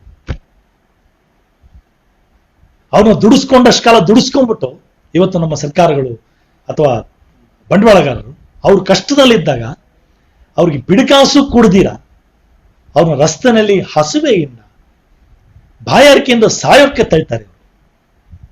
ಸ್ನೇಹಿತರೆ, ಕೊರೋನಾ ವೈರಸ್ಗಿಂತ ಬಹಳ ಕ್ರೂರವಾದ ವೈರಸ್ಸು ಕ್ಯಾಪಿಟಲಿಸಂ ವೈರಸ್. ಎಷ್ಟು ಕ್ರೂರ, ನಗ್ನವಾಗಿದೆ ನೋಡ್ತಾ ಇದ್ದೀವಿ. ಬರೀ ಭಾರತ ಒಂದೇ ಅಲ್ಲ, ಜಗತ್ತಿನಾದ್ಯಂತ ನೋಡ್ತಾ ಇದ್ದೀವಿ. ಮೊನ್ನೆ ನೀವು ನೋಡಿದ್ದೀರಾ, ಅಮೆರಿಕದಲ್ಲಿ ಒಬ್ಬ ಕಪ್ಪು ಮೈ ಬಣ್ಣದವನು, ಜಾರ್ಜ್ ಫ್ಲಾಯ್ಡ್, ಅವನನ್ನ ಒಬ್ಬ ಬಿಳಿ ಪೊಲೀಸ್ ಅವನು ರಸ್ತೆನಲ್ಲಿ ಕಾಲಲ್ಲಿ ಒತ್ತು ಕತ್ತು ಹಿಚಕಿ ಸಾಯಿಸಿದ್ದಾರೆ. ಇದೆಲ್ಲ ಕಡೆ ಘೋಷಣೆ ಆಗ್ಬಿಟ್ಟಿದೆ. ನನಗೆ ಉಸಿರಾಡಕ್ ಆಗಿಲ್ಲ ಅಂದ್ಬಿಟ್ಟು ಅವನು ಹೇಳ್ತಿದ್ದ, ಅವನು ಸಾಯ್ಬೇಕಾದ್ರೆ, I am unable to breathe, ಉಸಿರಾಡಕ್ ಆಗ್ತಿಲ್ಲ ಅಂತ. ಬಟ್ ಅವನು ಹೇಳಿದ ಇವತ್ತು ಇಡೀ ಜಗತ್ತಿನಾದ್ಯಂತ ಘೋಷಣೆ ಆಗ್ಬಿಟ್ಟಿದೆ. ಎಲ್ಲ ಜನ ಹೇಳ್ತಿದ್ದಾರೆ, ನಮ್ಗೆ ಯಾರಿಗೂ ಉಸಿರಾಡಕ್ ಆಗ್ತಿಲ್ಲ. ಈ ವ್ಯವಸ್ಥೆ ನಮ್ಮನ್ನ ಕತ್ತಕ್ಕನ್ನ ಹಿಚಿಕ್ತಾ ಇದೆ. ಇವತ್ತು ರಾಮದ ರಾಜೇಶ್ ಮಾತಾಡ್ತಾ ಹೇಳ್ತಾ ಇದ್ರು, ಇವತ್ತು ಬಹುಶಃ ಯಾರೋ ಪ್ರಶ್ನೆ ಕೇಳಿದ್ದಾರೆ, ಇದು ನಮ್ಮ ದೇಶದಲ್ಲಿ ಬಡವರು ಹಳ್ಳಿಯಲ್ಲಿ ಹುಟ್ಟಿದವರಿಗೆ ಶಿಕ್ಷಣ ತಗೊಳ್ಳೋ ಹಕ್ಕಿಲ್ವಾ ಅಂತ. ನೋಡಿ ಹೆಂಗಾಗಿದೆ ಈ ದೇಶದಲ್ಲಿ. ನಮ್ಮ ಸ್ವಾತಂತ್ರ್ಯ ಸಂಗ್ರಾಮದಲ್ಲಿ ಇವರೆಲ್ಲ ಜೀವ ಕೊಟ್ಟವರು, ಸುಭಾಷ್ ಚಂದ್ರ ಬೋಸ್, ಭಗತ್ ಸಿಂಗ್, ಅವ್ರ ಕನಸಿನ ಭಾರತ ಏನಾಗಿತ್ತು? ಭಗತ್ ಸಿಂಗ್ನ ಕನಸಿನ ಭಾರತ ಸ್ವತಂತ್ರ ಭಾರತದ ಎಲ್ರಿಗೂ ಶಿಕ್ಷಣ ಸಿಗಬೇಕು, ಉದ್ಯೋಗ ಸಿಗಬೇಕು, ಬಡತನ ಇರಬಾರದು, ಹೆಣ್ಮಕ್ಳಿಗೆ ಘನತೆ ಗೌರವದಿಂದ ಬದುಕುವಂತ ಸಮಾಜ ನಿರ್ಮಾಣ ಆಗಬೇಕು. ಇದು ಭಗತ್ ಸಿಂಗ್ ಕನಸು. ಬಟ್ ಭಗತ್ ಸಿಂಗಿನ ಕನಸಿನ ಭಾರತ ಇವತ್ತು ಏನಾಗಿದೆ? ಇವತ್ತು ಸ್ನೇಹಿತರೆ, ಎಂತ ದುರಂತ ಅಂದ್ರೆ, ಒಂದು ಮಗು ಹುಟ್ಟಿದ ತಕ್ಷಣ ಅದರ ಭವಿಷ್ಯ ನಿರ್ಧಾರ ಆಗೋಗ್ಬಿಟ್ಟಿದೆ. ಹಳ್ಳಿನಲ್ಲಿ ನಾನೇನಾದ್ರು ಹುಟ್ಟಿದ್ರೆ ಏನಾಗ್ಬೋದು? ನಾನು ಗೌರ್ಮೆಂಟ್ ಸ್ಕೂಲಲ್ಲಿ ಓದ್ತೀನಿ, ಏನೋ ಅಲ್ಪ ಸ್ವಲ್ಪ ಕಷ್ಟಪಟ್ಟರೆ ನಮ್ಮ ಅಪ್ಪ ಅಮ್ಮ ಏನಾದ್ರು ಸ್ವಲ್ಪ ದುಡ್ಡು ಕೂಡಿಟ್ಟು ಏನಾದ್ರು ಓದಿಸಿದ್ರೆ ಕಾಲೇಜ್ಗೆ ಹೋಗ್ತೀನಿ. ಕಾಲೇಜ್ಗೆ ಹೋದ್ರು ಕೂಡ ಏನಾಗ್ತೀನಿ ನಾನು? ಕಾಲೇಜ್ಗೆ ಹೋದ್ರು ನಾನು ಆಗೋದು ಒಂದು BA ಡಿಪ್ಲೊಮಾನೋ ಓದ್ತೀನಿ. ನಗರದಲ್ಲಿ ನಾನು ಒಂದು ಕೊಳೆಗೇರಿನಲ್ಲಿ ಸ್ಲಮ್ ಏರಿಯಾದಲ್ಲಿ ಹುಟ್ಟಿದೆ ಅಂದ್ರೆ ನನ್ಗೆ ಹಣೆ ಬರ ಕೂಡ ಅಷ್ಟೇ. ಆದ್ರೆ ನಾನೇನಾದ್ರು ಮಧ್ಯಮ ವರ್ಗದ ಕುಟುಂಬದಲ್ಲಿ ಹುಟ್ಟಿದ್ರೆ ಪ್ರೈವೇಟ್ ಸ್ಕೂಲ್ಗೆ ಹೋಗ್ತೀನಿ. ಪ್ರೈವೇಟ್ ಸ್ಕೂಲಲ್ಲೂ ಕೂಡ CBCS, ICS ಸಿಲೆಬಸ್, ಈಗ ಕೇಂಬ್ರಿಡ್ಜು, ಆಕ್ಸ್ಫರ್ಡ್ ಸ್ಕೂಲ್ಗಳು ಬಂದ್ಬಿಟ್ಟಿವೆ, ಗೊತ್ತಿದೆ ನಿಮ್ಗೆಲ್ಲ. ಆ ಸ್ಕೂಲ್ಗಳು ಹೋಗ್ತೀನಿ ನಾನು. ಅಲ್ಲಿಂದ ನೆಕ್ಸ್ಟ್ CET ಕೋಚಿಂಗ್ ಹೋಗ್ತೀನಿ. CET ಕೋಚಿಂಗ್ ಪಡ್ಕೊಂಡು ಅಲ್ಲಿಂದ ನಾನು ಮೆಡಿಕಲ್, ಇಂಜಿನಿಯರಿಂಗ್ ಹೋಗ್ತೀನಿ. ನೋಡಿ ಸ್ನೇಹಿತರೆ, ಅರೆ ನನ್ನ ದುಡ್ಡು ಸರ್ವಸ್ವ ನಿರ್ಧಾರ ಮಾಡ್ತಿದೆ. ಎಂತ ದುರಂತ! ಇದೇ ನೆಲದಲ್ಲಿ ಒಂದು ಕಾಲದಲ್ಲಿ ಶಿಕ್ಷಣ ಯಾರಿಗೆ ಮೀಸಲಾಗಿತ್ತು? ಬರೀ ಮೇಲ್ಜಾತಿಯವರಿಗೆ, ಬ್ರಾಹ್ಮಣರು, ಮೇಲ್ಜಾತಿಯವ್ರಿಗೆ ಮಾತ್ರ ಶಿಕ್ಷಣ ಮೀಸಲಾಗಿತ್ತು. ಕೆಳ ಜಾತಿಯವರಿಗೆ ಶಿಕ್ಷಣ ನಿಷೇಧ. ಅದಕ್ಕೆ ಶಂಭುಕ, ನಾವು ಕತೆ ಕೇಳ್ತೀವಿ ರಾಮಾಯಣದಲ್ಲಿ, ಶಂಭುಕ ಅವನು ಭಗವದ್ಗೀತೆನ ಕೇಳಿಸ್ಕೊಂಡಿದ್ದಕ್ಕೆ ರಾಮ ಅವನ್ನ ಸಾಯಿಸ್ತ. ಏಕಲವ್ಯ ಶಿಕ್ಷಣ ಕಲಿಬಾರ್ದು, ಶಿಕ್ಷಣ ಕಲ್ತಿದ್ದಕ್ಕೆ ಕೊನೆಗೆ ಅವನು ಹೆಬ್ಬೆರಳೆ ಕಟ್ ಮಾಡಿ ಕೊಡ್ಬೇಕಾಗಿ ಬಂತು. ನೀನು ಬದುಕಕ್ಕೆ ನಾಲಾಯ್ತು ನೀನು ಶಿಕ್ಷಣ ಕಲ್ತ್ರೆ. ಇದು ಅವತ್ತಿನ ಪರಿಸ್ಥಿತಿ. ಇವತ್ತು ಜಾತಿ ಪದ್ಧತಿ, ಜನಗಳಲ್ಲಿ ಜಾತಿ ಇಲ್ಲ. ಇವತ್ತು ಈ ಕೊರೋನಾ ವೈರಸ್ ಬಂದಾಗ ನೋಡಿದೀವಿ, ಜಾತಿ ಗೀತಿ ಎಲ್ಲ ಗಾಳಿ. ಅದಕ್ಕೆ ಮುಂಚೆನೂ ಇಲ್ಲ. ಜಾತಿ ಬೇಕಿರೋದು ನಮ್ಮ ರಾಜಕಾರಣಿಗಳಿಗೆ ವೋಟ್ ಬ್ಯಾಂಕ್ಗೋಸ್ಕರ. ನಾವು ಮರ್ತರು ಜಾತಿ ಜ್ಞಾಪಿಸ್ತಾರ, ನೀನ್ ಈ ಜಾತಿ ಈ ಜಾತಿ ಈ ಜಾತಿ ಅಂತ. ಹೇಗೆ ಅಮೆರಿಕಾದಲ್ಲಿ ಈಗ ವರ್ಣಭೇದ ನೋಡ್ತಾ ಇದೀವಿ, ಬಹಳ ಏನೋ ಗ್ರೇಟೆಸ್ಟ್ ಡೆಮೋಕ್ರಸಿ ಅಂತ ಕರ್ಕೋತಾರೆ ಅಮೆರಿಕ. ಭಾರತ, ಅಮೆರಿಕ ಎಲ್ಲ ನಾಚಿಕೆ ತಲೆ ತಗ್ಗಿಸ್ಬೇಕು. ಇಲ್ಲಿ ಹೆಂಗೆ ಕ್ರೂರ ಜಾತಿನಿಟ್ಕೊಂಡು ಸರ್ಕಾರಗಳು ಜಾತಿ ರಾಜಕೀಯ ಮಾಡ್ತಾರೆ, ಅಮೆರಿಕದಲ್ಲಿ ವರ್ಣನಿಟ್ಕೊಂಡು ವರ್ಣ ರಾಜಕೀಯ ಮಾಡ್ತಾರೆ. ಅಮೆರಿಕ ಏನು ವ್ಯತ್ಯಾಸ ಅಲ್ಲ, ಅಣ್ಣ ತಮ್ಮಂದ್ರು ಇಬ್ರು ಕೂಡ ಟ್ರಂಪ್ ಮೋದಿಯವರು ಗುಣಗಳಲ್ಲೂ ಹಾಗೇ ಇದೆ, ಇಬ್ಬರದು ಕೂಡ ಒಬ್ರಿಗಿಂತ ಒಬ್ರು ಮೀರಿಸ್ತಾ ಇದ್ದಾರೆ. ಬಹಳ ನೋವಿನ ವಿಷಯ ಸ್ನೇಹಿತರೆ. ಇವಾಗ ಪರಿಸ್ಥಿತಿ ದುಡ್ಡಿದ್ರೆ ನನಗೆ ಶಿಕ್ಷಣ, ದುಡ್ಡಿಲ್ಲ ಅಂದ್ರೆ ನಂಗೆ ಶಿಕ್ಷಣನೇ ಇಲ್ಲ, ಜ್ಞಾನ ಇಲ್ಲ, ಇದಾಗೋಗ್ಬಿಟ್ಟಿದೆ. ಪ್ರಶ್ನೆ ನೋಡಿ, ಇಲ್ಲಿ ಕೋಚಿಂಗ್ಗೆ ದೊಡ್ಡ ಲಾಬಿ ಆಗಿದೆ. Association of chamber of commerce ಅವರ ವರದಿ ಪ್ರಕಾರ ಅವ್ರು ಹೇಳಿರೋದು 2 ವರ್ಷದ ಹಿಂದೆನೆ ಕೋಚಿಂಗ್ ಇಂಡಸ್ಟ್ರಿ ಎಷ್ಟು ದೊಡ್ಡ ಇಂಡಸ್ಟ್ರಿ ಅಂದ್ರೆ ಇಂಡಿಯಾದಲ್ಲಿ ಕೇಳಿದ್ರೆ ನಿಮಗೆ ಶಾಕ್ ಆಗ್ಬೋದು, 2,75,000 ಕೋಟಿ ರೂಪಾಯಿ, ಹೆಚ್ಚು ಕಡಿಮೆ 3 ಲಕ್ಷ ಕೋಟಿ ಮಾರ್ಕೆಟ್ ಇದೆ. ಅದಕ್ಕೆ ಕೋಚಿಂಗ್ ಲಾಬಿ ಇವತ್ತು ಸರ್ಕಾರದ ಮೇಲೆ ಒತ್ತಾಯ ತರ್ತಾರೆ, ನೀಟನ್ನ ಮಾಡಬೇಕು ಅಂತ ಹೇಳ್ತಾರೆ. ಏನಾಗಿದೆ ನೀಟ್ ಇವತ್ತು? ಒಂದೇ ಒಂದು ಉದಾಹರಣೆ ಕೊಟ್ಟು ನಾನು ಮುಂದೆ ಹೋಗ್ತೀನಿ. ಕಳೆದ ವರ್ಷ 1,47,000 ಜನ MBBS ಓದೋರು, MBBS ಓದೋ ಡಾಕ್ಟರ್ಗಳವರು PG ಓದೋದಕ್ಕೋಸ್ಕರ ನೀಟ್ ಬರೆದ್ರು. 1,47,000 ಜನ ಮೆಡಿಕಲ್ ಸ್ಟೂಡೆಂಟ್ಸ್, ಅದರಲ್ಲಿ 50% ಪಾಸ್ ಆಗಿದ್ದಾರೆ. ಕೊನೆಗೆ PG ಸೀಟ್ ಸಿಕ್ಕಿದ್ ಬರೀ 27,000 ಜನಕ್ಕೆ ಅಷ್ಟೇ. ಉಳಿದವರಲ್ಲ 4. ಏನ್ ನೋಡಿ ನಮ್ಮ ವ್ಯವಸ್ಥೆ ಸ್ನೇಹಿತರೆ. ಇನ್ನೊಂದು ಬಹಳ ಕ್ರೂರ ಚಿತ್ರಣ ಮುಂದೆ ಇಡ್ತೀನಿ ನಾನು. ನಮ್ಮ ದೇಶದಲ್ಲಿ ನೋಡಿ, ಒಬ್ಬ ಸರ್ಕಾರಿ ಡಾಕ್ಟ್ರು 10,296 ಜನಕ್ಕೆ ಒಬ್ಬ ಸರ್ಕಾರಿ ಡಾಕ್ಟರ್ ಇದ್ದಾನೆ ನಮ್ಮ ದೇಶದಲ್ಲಿ. ನಾನು ಯಾಕೆ ಕೇಳ್ತಿದ್ದೀನಿ ಅಂದ್ರೆ, MBBS ಓದ್ದವ್ರನ್ನಲ್ಲ, ಇವ್ರನ್ನೆಲ್ಲ ನೀವು ಆಸ್ಪತ್ರೆಗಳಿಗೆ ನೀವು ಕೆಲಸ ಕೊಡಕ್ಕಾಗಲ್ವಾ? ಸರ್ಕಾರಿ ಆಸ್ಪತ್ರೆಗಳನ್ನ ಅಭಿವೃದ್ಧಿಗೊಳಿಸಕ್ಕಾಗಲ್ವಾ? ಸರ್ಕಾರಿ ಸಂಸ್ಥೆಗಳನ್ನ ಬೆಳೆಸಕ್ಕಾಗಲ್ವಾ? ಈ ಕೊರೋನಾ ವೈರಸ್ ಬಂದಾಗ ಕೂಡ ಆಗಿದ್ದೇನು? ಸರ್ಕಾರಿ ಸಂಸ್ಥೆಗಳು ಎಲ್ಲೆಲ್ಲಿ ಭದ್ರವಾಗಿತ್ತು? ಕೇರಳ ಇರ್ಬೋದು, ಅಥವಾ ಬಹಳ ದೊಡ್ಡ ಮಾದರಿ ನಮಗೆ ಸಮಾಜವಾದಿ ಕ್ಯೂಬಾ ಬಹಳ ಅಭೂತಪೂರ್ವವಾಗಿ ಎದುರಿಸಿದಾರೆ. ಅಷ್ಟೇ ಅಲ್ಲ, ಅವರ ಸಂಸ್ಕೃತಿ ಹೆಂಗಿದೆ ಅಂದ್ರೆ, ಕ್ಯೂಬಾದಿಂದ ಡಾಕ್ಟರ್ಗಳನ್ನ ಬೇರೆ ದೇಶಕ್ಕೆ ಕಳಿಸಿದ್ದಾರೆ. ಟ್ರಂಪ್ ತಾಕೀತ್ ಮಾಡಿದ್ರು ಬೇರೆ ಬೇರೆ ದೇಶಗಳಿಗೆ, ಕ್ಯೂಬಾದಿಂದ ಯಾರು ಕರೆಸ್ಕೊಂಬಾರದು. ಟ್ರಂಪಿನ ಮಾತಿಗೆ ಯಾರು ಕವಡೆ ಕಾಸಿನ ಕಿಮ್ಮತ್ತು ಕೊಟ್ಟಿಲ್ಲ, ಕರೆಸ್ಕೊಂಡ್ರು ಡಾಕ್ಟರ್ಗಳನ್ನ. ಸರಿ, ಯಾಕೆ ಹೇಳ್ತಿದ್ದೀನಿ ಅಂದ್ರೆ ನೋಡಿ, ಈ ನೀಟ್ ಅನ್ನೋದು ಹೆಂಗಿದೆ, ಸಂಪೂರ್ಣ ಇದು ಶ್ರೀಮಂತರ ಪರ. ಇವತ್ತು ಸಾಮಾನ್ಯ ನೀಟ್ ತಂದಿದ್ದೇನೆ ಯಾಕೆ ಅಂತ ಹೇಳಿದ್ರೆ, ಇವತ್ತು CET ತರೋದ್ರ ಮೂಲಕ 90ರ ದಶಕದಲ್ಲಿ CET ತಂದು ಏನ್ ಮಾಡಿದ್ರು, ವೃತ್ತಿ ಶಿಕ್ಷಣ, ಇಂಜಿನಿಯರಿಂಗ್ ಮೆಡಿಕಲ್ ಶಿಕ್ಷಣ ರಾಷ್ಟ್ರೀಯ ಒಂದು ಮಾರುಕಟ್ಟೆಯ ಒಂದು ಕಮಾಡಿಟಿ ಆಯ್ತು, ಸರಕಾಯ್ತು, ರಾಷ್ಟ್ರೀಯ ಸರಕಾಯ್ತು ಶಿಕ್ಷಣ. ನೀಟ್ ತಂದ ಮೇಲೆ ಈಗ ಮೆಡಿಕಲ್ ಇಂಜಿನಿಯರಿಂಗ್ ಶಿಕ್ಷಣ ಅಂತಾರಾಷ್ಟ್ರೀಯ ಒಂದು ಸರಕಾಗ್ತಾ ಇದೆ. ನೀಟ್ ಎಕ್ಸಾಮು ಬಹುಶಃ ನನಗೆ ತಪ್ಪಿಲ್ಲ ಅಂದ್ರೆ ಸುಮಾರು 18-20 ದೇಶಗಳಲ್ಲಿ ವಿದ್ಯಾರ್ಥಿಗಳು ಬರೀತಾರೆ ನೀಟನ್ನು, ಬರೆದು ಸೀಟ್ಗಳು ತಗೋತಿದ್ದಾರೆ, MBBS seat, PG seat. So ಸ್ನೇಹಿತರೆ, ಒಟ್ಟಾರೆ ಮತ್ತೆ ನಾವು ನಮ್ಮ ಚರ್ಚೆಯ ಕೊನೆಗೆ ಬಂದ್ರೆ, ಈಗ ಬರೋ ವಾದ ಏನು ಅಂದ್ರೆ, ಸರ್ಕಾರಕ್ಕೆ ಶಿಕ್ಷಣಕ್ಕೆ ದುಡ್ಡು ಕೊಡಕ್ಕೆ,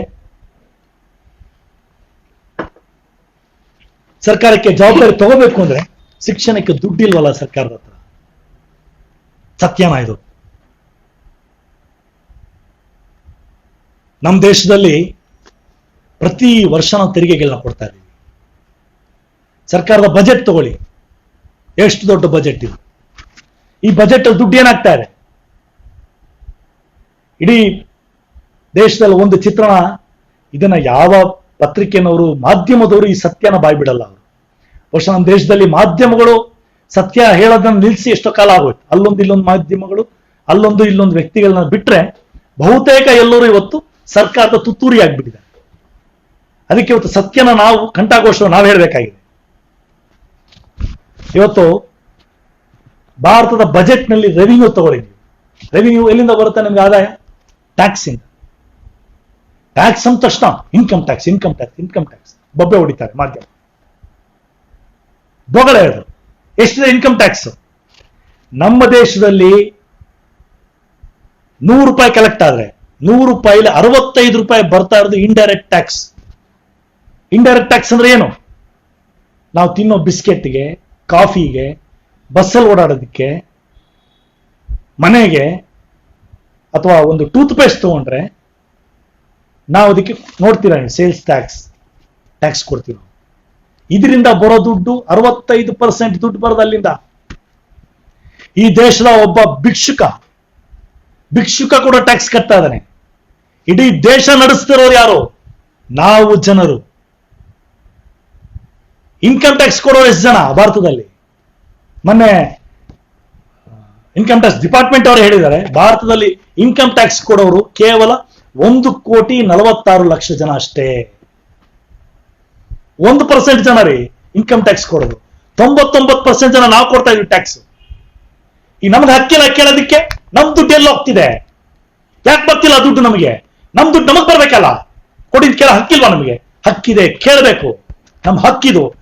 ನಾವೇನ್ ಭಿಕ್ಷೆ ಬೇಡ್ತಿಲ್ಲ.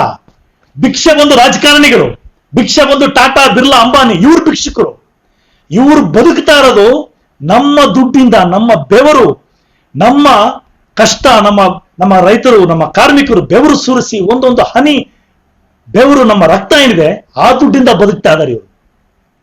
ನಮ್ಮ ಎಂಜಿಲ್ ತಿಂದು ಬದುಕ್ತಾ ಇರೋದು ಇವರು, ನಾವಲ್ಲ. ಇದು ಸತ್ಯ. ಇನ್ಕಮ್ ಟ್ಯಾಕ್ಸ್ ಎಷ್ಟು? ಬರೀ 15% ಅಷ್ಟೇ ಇನ್ಕಮ್ ಟ್ಯಾಕ್ಸ್. ಇನ್ಕಮ್ ಟ್ಯಾಕ್ಸ್ ಕೊಡೋ ಜನ. ಕಾರ್ಪೊರೇಟ್ ಟ್ಯಾಕ್ಸ್ ಅಂತಿದೆ, ಇದು ಡೈರೆಕ್ಟ್ ಟ್ಯಾಕ್ಸ್. ಇನ್ಕಮ್ ಟ್ಯಾಕ್ಸ್ ನಮ್ಮ ಎಷ್ಟೋ ಜನ ಮಧ್ಯಮ ವರ್ಗದವರು, ಕೆಲಸಕ್ಕೆ ಹೋಗೋರು, ಅವ್ರ ಸಂಬಳದಲ್ಲಿ ಆಗೋ ಟ್ಯಾಕ್ಸ್ ಅದು. ಇನ್ನೊಂದು ಬಂದು ಕಾರ್ಪೊರೇಟ್ ಟ್ಯಾಕ್ಸ್. ನಿಮ್ಗೆ ಕೇಳಿದ ಆಶ್ಚರ್ಯ ಆಗ್ಬೋದು, 5 ಕೋಟಿಗೆ ಮೇಲ್ಪಟ್ಟವರು, 5 ಕೋಟಿ ಆದಾಯಕ್ಕಿಂತ ಜಾಸ್ತಿ ಇರೋರು, ಅವರು ಟ್ಯಾಕ್ಸ್ ಕೊಡೋರು ಎಷ್ಟು ಜನ ಅಂತ ಹೇಳಿದ್ರೆ ಕೇವಲ 8,600 ಜನ ಭಾರತದಲ್ಲಿ. ನೋಡಿ, ಕಾರ್ಪೊರೇಟ್ ಮನೆತೆಗಳು, ಅಂಬಾನಿ, ಟಾಟಾ, ಬಿರ್ಲಾ, ಇವರೇನ್ ಸಂಪಾದನೆ ಮಾಡ್ತಾರೆ? ಎಷ್ಟು ಶ್ರೀಮಂತರು! ಟಾಟಾನ ಆಸ್ತಿ ಭಾರತಕ್ಕೆ ಸ್ವಾತಂತ್ರ್ಯ ಬಂದಾಗ ಬರೀ 100 ಕೋಟಿ. ಇವತ್ತು ಟಾಟಾನ ಆಸ್ತಿ ಸುಮಾರು 4.5 ಲಕ್ಷ ಕೋಟಿ ಇದೆ. ಅಂಬಾನಿ, ನನಗೆ ನಾಟಕ ಇದೆ, 80ರ ದಶಕದಲ್ಲಿ ಅಂಬಾನಿ ಆಸ್ತಿ ಬರೀ 100 ಕೋಟಿ. ಇವತ್ತು ಅಂಬಾನಿ 4.5 ಲಕ್ಷ ಕೋಟಿ ಒಡೆಯ ಅವನಿವತ್ತು. ಎಲ್ಲಿಂದ ಬಂದು ದುಡ್ಡದು? ನ್ಯಾಯಯುತವಾಗಿ ಕಾರ್ಮಿಕರಿಗೆ, ಅವನು ಕಾರ್ಖಾನೆ ಕೆಲಸ ಮಾಡೋ ಕಾರ್ಮಿಕರಿಗೆ ಸಂಬಳ ಕೊಟ್ಟಿದ್ರೆ ಲಾಭ ಮಾಡಕ್ಕಾಗ್ತಿತ್ತ? ದುಡ್ಡು ಮಾಡಕ್ಕಾಗ್ತಿತ್ತ? ದೊಡ್ಡ ಲೂಟಿ, ಜನಗಳನ್ನ ಲೂಟಿ ಹೊಡೆದು ಮಾಡಿದಂತ ದುಡ್ಡು ಬಿಡಿ, ಅದೊಂದು ಕಡೆ. ಬಟ್ ಅವ್ರಿಗಾಕ ತೆರಿಗೆ ಎಷ್ಟು ಜನಪರ ಮೋದಿ ಸರ್ಕಾರ ಅಂತ ಹೇಳಿದ್ರೆ, ಮೊನ್ನೆ ಬಜೆಟ್ ನಲ್ಲಿ ನಿರ್ಮಲಾ ಸೀತಾರಾಮನ್, ನಮ್ಮ ದೇಶದ ಫೈನಾನ್ಸ್ ಮಿನಿಸ್ಟರ್, PM ನ ಆದೇಶದ ಮೇರೆಗೆ ಕಾರ್ಪೊರೇಟ್ ಟ್ಯಾಕ್ಸ್ 30% ಇದ್ದಿದ್ದನ್ನು 25% ಕೆಳಗಿಳಿಸಿದ್ದಾರೆ.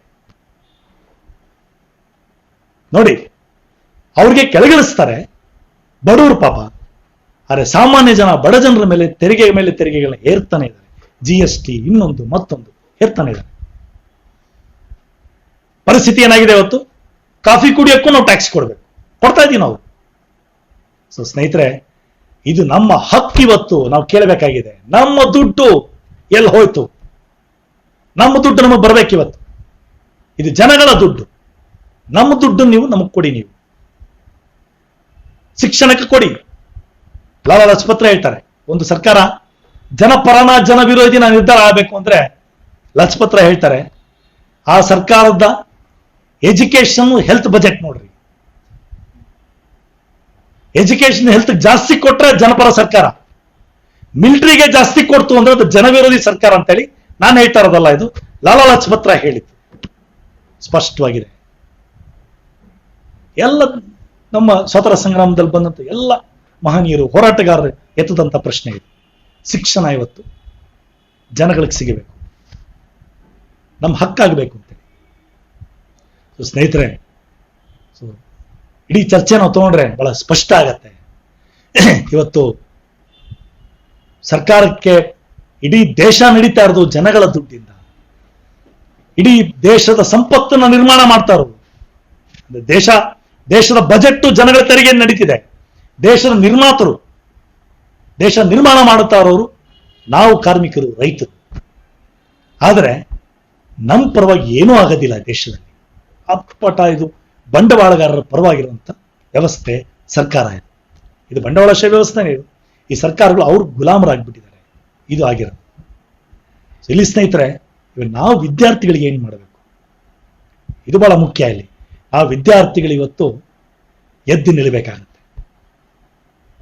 ಅಲ್ಲಿ ನನಗೆ ಭಗತ್ ಸಿಂಗ್ ಅವರು ಹೇಳಿದಂತ ಒಂದು ಮಾತು ನೆನಪ ಬರುತ್ತೆ. ಅವ್ರು ಹೇಳ್ತಾರೆ, ಎಂತ ದುರಂತ ನೋಡಿ, ಭವ್ಯವಾದ ಕಟ್ಟಡಗಳನ್ನು ಕಟ್ಟೋ ಕಾರ್ಮಿಕ ಇವತ್ತು ಅವನಿಗೆ ಮಲಗೋದಿಕ್ಕೆ ಅವನಿಗೆ ಒಂದು ಸೂರಿಲ್ಲ. ಅವನಿಗೆ ಇಡೀ ದೇಶಕ್ಕೆ ಅನ್ನ ಕೊಡೋ ರೈತ ಉಪವಾಸ ಸಾಯ್ತಾ ಇದ್ದಾನೆ.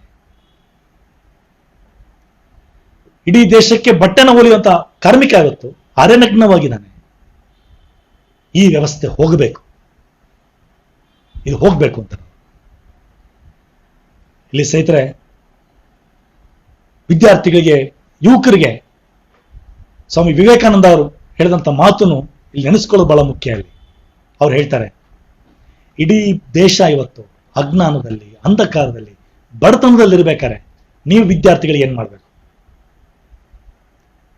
ಎಷ್ಟು ದಿಟ್ಟದರದಿಂದ ವಿವೇಕಾನಂದ ಅವರು ಹೇಳ್ತಾರೆ ಅಂದ್ರೆ, ಜನಗಳ ಒಂದೊಂದು ಹನಿ ಬೆವರಿಂದ ನೀನು ಶಿಕ್ಷಣ ಪಡೆದಿದೆಯಾ, ಜನಗಳ ಬೆವರಿಂದ ನೀನು ಶಿಕ್ಷಣ ಪಡೆದು ವಾಪಸ್ಸು ಆ ಜನಗಳಿಗೆ ನೀನೇನು ಕೆಲಸ ಮಾಡಲ್ಲ, ಅವ್ರಿಗೋಸ್ಕರ ನೀನೇನು ಮಾಡಲ್ಲ ಅಂತ ಆದ್ರೆ ಅಂತ ಪ್ರತಿಯೊಬ್ಬ ವಿದ್ಯಾವಂತನ್ನು ಕೂಡ ನಾನು ದೇಶದ್ರೋಹಿ, ರಾಷ್ಟ್ರದ್ರೋಹಿ ಅಂತ ಕರಿತೀನಿ ಅಂತ ಹೇಳ್ತಾರೆ ವಿವೇಕಾನಂದ ಅವರು. ಎಷ್ಟು ತೀಕ್ಷ್ಣವಾಗಿದೆ ನೋಡಿ ಮಾತನ್ನು. ಇದು ಬರೀ ಮಾತಲ್ಲ, ವಿವೇಕಾನಂದ ಸ್ವತಃ ಜನಗಳಿಗೋಸ್ಕರ ನಿಂತು ಕೆಲಸ ಮಾಡಿದ್ರು. ಒಂದ್ ಕಡೆ ಆಧ್ಯಾತ್ಮ ಇದೆ, ಒಂದು ಕಡೆ ಇನ್ನೊಂದು ಕಡೆ ನಮ್ಮ ದೇಶದಲ್ಲಿ ರಾಷ್ಟ್ರವಾದನ ಬೆಳೆಸ್ತವ್ರು ವಿವೇಕಾನಂದ. ಈ ಬ್ಯಾಕ್ಗ್ರೌಂಡ್ ಅಲ್ಲಿ ಒಂದು ಇನ್ಸಿಡೆಂಟ್ ಜ್ಞಾಪಕ ಬಂತು ನನಗೆ ಮಾತಾಡ್ತಾ. ಪ್ರಾಬ್ಲಿ 1890 ಟೈಮಲ್ಲಿ ಬಹಳ ದೊಡ್ಡ ಒಂದು ಮಹಾಮಾರಿ ಪ್ಲೇಗ್ ಬಂತು. ಪ್ಲೇಗ್ ಬಂದಾಗ ಸ್ವಾಮಿ ವಿವೇಕಾನಂದ, ಸಿಸ್ಟರ್ ನಿವೇದಿತಾ ಬಂಗಾಳದಲ್ಲಿ ಕೊಳೆಗೇರಿಗಳಿಗೆ, ಬಡವರು ಜನಗಳ ಮಧ್ಯೆ ಹೋಗ್ಬಿಟ್ಟು ಕೆಲಸ ಮಾಡ್ತಾರೆ. ಆ ಸಂದರ್ಭದಲ್ಲಿ ಒಬ್ಬ ಯುವಕ ಬಹಳ ದಿಟ್ಟದಿಂದ ಕೆಲಸ ಮಾಡ್ತಿರ್ತಾನೆ. ಅವನಿಗೆ ದೇಶದ ಬಗ್ಗೆ, ಜನಗಳ ಬಗ್ಗೆ ಅಪಾರ ಗೌರವ ಇರುತ್ತೆ. ಅವ್ನು ನೋಡಿ ವಿವೇಕಾನಂದ ಆಶ್ಚರ್ಯ ಆಗ್ಬಿಡುತ್ತೆ. ಸಿಸ್ಟರ್ ನಿವೇದಿತಾ ಅವ್ರನ್ನ ಕರ್ಕೊಂಡೋಗಿ ವಿವೇಕಾನಂದ ಪರಿಚಯ ಮಾಡ್ತಾರೆ. ಅವ್ರು ಬಂದು ಜತೀಂದ್ರನಾಥ್ ಮುಖರ್ಜಿ. ಅವ್ರು ನೋಡಿದಾಗ ವಿವೇಕಾನಂದಗೆ, ನಿನ್ನಂತ ಯುವಕ ಬೇಕು, ಈ ಕೆಲಸ ಮುಂದುವರಿಸ್, ನೀನು ದೇಶದ ಸ್ವಾತಂತ್ರ್ಯಕ್ಕೋಸ್ಕರ, ದೇಶದ ವಿಮೋಚನೆಗೆ ನೀನು ಕೆಲಸ ಮಾಡಪ್ಪ, ನಿನ್ನಂತವ್ರು ಬೇಕು ಅಂತೇಳಿ ವಿವೇಕಾನಂದ ಹೇಳ್ತಾನೆ. ಸ್ನೇಹಿತರೆ, ಇವತ್ತಿನ ಪರಿಸ್ಥಿತಿ ಯಾಕಿದನ್ನ ಜ್ಞಾಪಿಸ್ಕೋತಾ ಇದ್ದೀನಿ ಅಂದ್ರೆ, ಮುಂದೆ ನಾವು AIDSO ಕಾರ್ಯಕರ್ತರು, ನಾವು ಬರೀ ವಿದ್ಯಾರ್ಥಿಗಳಷ್ಟೇ ಅಲ್ಲ, ನಿಜ ವಿದ್ಯಾರ್ಥಿಗಳಾಗಿ ನಮಗೆ ಜವಾಬ್ದಾರಿ ಇದೆ, ಓದಿನ ಜವಾಬ್ದಾರಿ ಇದೆ. ನಾವೆಲ್ಲರೂ ಕೂಡ ಕುಟುಂಬಕ್ಕೆ ಸೇರ್ತೀವಿ, ನಮ್ಮ ಕುಟುಂಬದ ಜವಾಬ್ದಾರಿ ಇದೆ. ಆದರೆ ಪ್ರತಿಯೊಬ್ಬ ವ್ಯಕ್ತಿಗೂ ಕೂಡ ನಾವು ಬರೀ ನಮ್ಮ ಫ್ಯಾಮಿಲಿ ಮೆಂಬರ್ ಅಷ್ಟೇ ಅಲ್ಲ, ಈ ಸಮಾಜದ ಒಬ್ಬ ವ್ಯಕ್ತಿ. ನಾನು ಸಮಾಜದಿಂದ ಎಷ್ಟೆಲ್ಲ ಪಡ್ಕೊಂಡಿದ್ದೀನಿ, ನಾನು ಅದ್ರ ವಾಪಸ್ ಸಮಾಜಕ್ಕೆ ಏನ್ ಕೊಡ್ತೀನಿ? ನೊಂದ ಜನಗಳು, ಬಡ ಜನಗಳಿಗೆ ಏನ್ ಮಾಡ್ತೀನಿ ನಾನು? ಸ್ನೇಹಿತರೆ, ನಾನು ನಿಮ್ಮಲ್ಲಿ ಮಾಡೋ ಮನವಿ ಅಂದ್ರೆ, ಇವತ್ತು ನಾವು ವಿದ್ಯಾರ್ಥಿಗಳು, ಯುವಕರು, ಅವ್ರ ಬಗ್ಗೆ ನಾವು ಕಾಳಜಿ ವಹಿಸ್ಬೇಕಾಗುತ್ತೆ. ಭಗತ್ ಸಿಂಗ್ ಹೇಳ್ತಾರೆ, ಯಾವತ್ತು ಈ ದೇಶದ ವಿದ್ಯಾರ್ಥಿಗಳು, ಯುವಕರು ಹಳ್ಳಿಗಳಿಗೆ ಹೋಗ್ತಾರೆ, ಕೊಳೆಗೇರಿಗಳಿಗೆ ಹೋಗ್ತಾರೆ, ರೈತರನ್ನ, ಕಾರ್ಮಿಕರನ್ನ ಅವರು ಸಂಕಷ್ಟಕ್ಕೆ ಪ್ರತಿಸ್ಪಂದಿಸ್ತಾರೆ, ಅವ್ರನ್ನ ಸಂಘಟನೆ ಮಾಡ್ತಾರೆ, ಅವರ ಹೋರಾಟಗಳನ್ನ ಕಟ್ತಾರೆ, ಅವತ್ತು ನಿಜವಾದ ಲಿಬರ್ಟಿ, ನಿಜವಾದ ಸ್ವಾತಂತ್ರ್ಯ ಅವತ್ತು ಬರುತ್ತೆ. ಸ್ನೇಹಿತರೆ, ಇವತ್ತು ನಾವು AIDSO ಇಂದ ಬಹಳ ಹೆಮ್ಮೆ ಆಗುತ್ತೆ ನಮಗೆ. ನಮ್ಮ ವಿದ್ಯಾರ್ಥಿ ಸಂಘಟನೆ ಪ್ರಾರಂಭ ಆದಾಗಿಂದ ನಾವು ಈ ಮಹಾನ್ ವ್ಯಕ್ತಿಗಳನ್ನ, ಭಗತ್ ಸಿಂಗ್, ಸುಭಾಷ್ ಚಂದ್ರ ಬೋಸ್, ಇವರ ಆದರ್ಶಗಳನ್ನ ಎತ್ತಿ ಹಿಡಿತಾ ಬಂದಿದ್ದೀವಿ ನಾವು. ಸೊ ನನ್ನ ಕರೆ ಅಲ್ಲ ಇದು, ಅವರು ಈ ಮಹನೀಯರ ಕರೆನ ನಾನು ಮತ್ತೊಮ್ಮೆ ಪುನರುಚ್ಚಾರ ಮಾಡ್ತಾ ಇದ್ದೀನಿ. ನಮ್ಮ ಸಂಘಟನೆ ಶುರು ಮಾಡಿದ್ರು ಕಮಲ್ ಶಿವದಾಸ್ ಘೋಷ್ ಅಂತೇಳಿ, ಮಹಾನ್ ಚಿಂತಕರು, ಫ್ರೀಡಮ್ ಮೂವ್ಮೆಂಟ್ ಅಲ್ಲಿ ಇದ್ರು. ಅವರವ್ರ ಸ್ನೇಹಿತರಲ್ಲ ಸುಭಾಷ್ ಚಂದ್ರ ಬೋಸ್ ಮತ್ತು ಇತರ ಕ್ರಾಂತಿಕಾರಿಗಳ ಜೊತೆಗಿದ್ರು. ಅವರು ಹೋರಾಟದಲ್ಲಿ ಭಾಗವಹಿಸಿದವರು, ಜೈಲಿಗೆ ಹೋದವರು. ಅವ್ರು ನಮಗೆ ತೋರಿಸ್ಕೊಟ್ರು ಇವತ್ತು ನಾವು ವಿದ್ಯಾರ್ಥಿಗಳು, ಯುವಕರು ಏನ್ ಮಾಡ್ಬೇಕು ಅಂತೇಳಿ. ಶಿವದಾಸ್ ಘೋಷ್ ಹೇಳ್ತಾರೆ, ನಾನೊಬ್ಬ ವಿದ್ಯಾರ್ಥಿ ಯುವಕನಾಗಿ ಮಾಡ್ಬೇಕಾಗಿರೋದೇನು?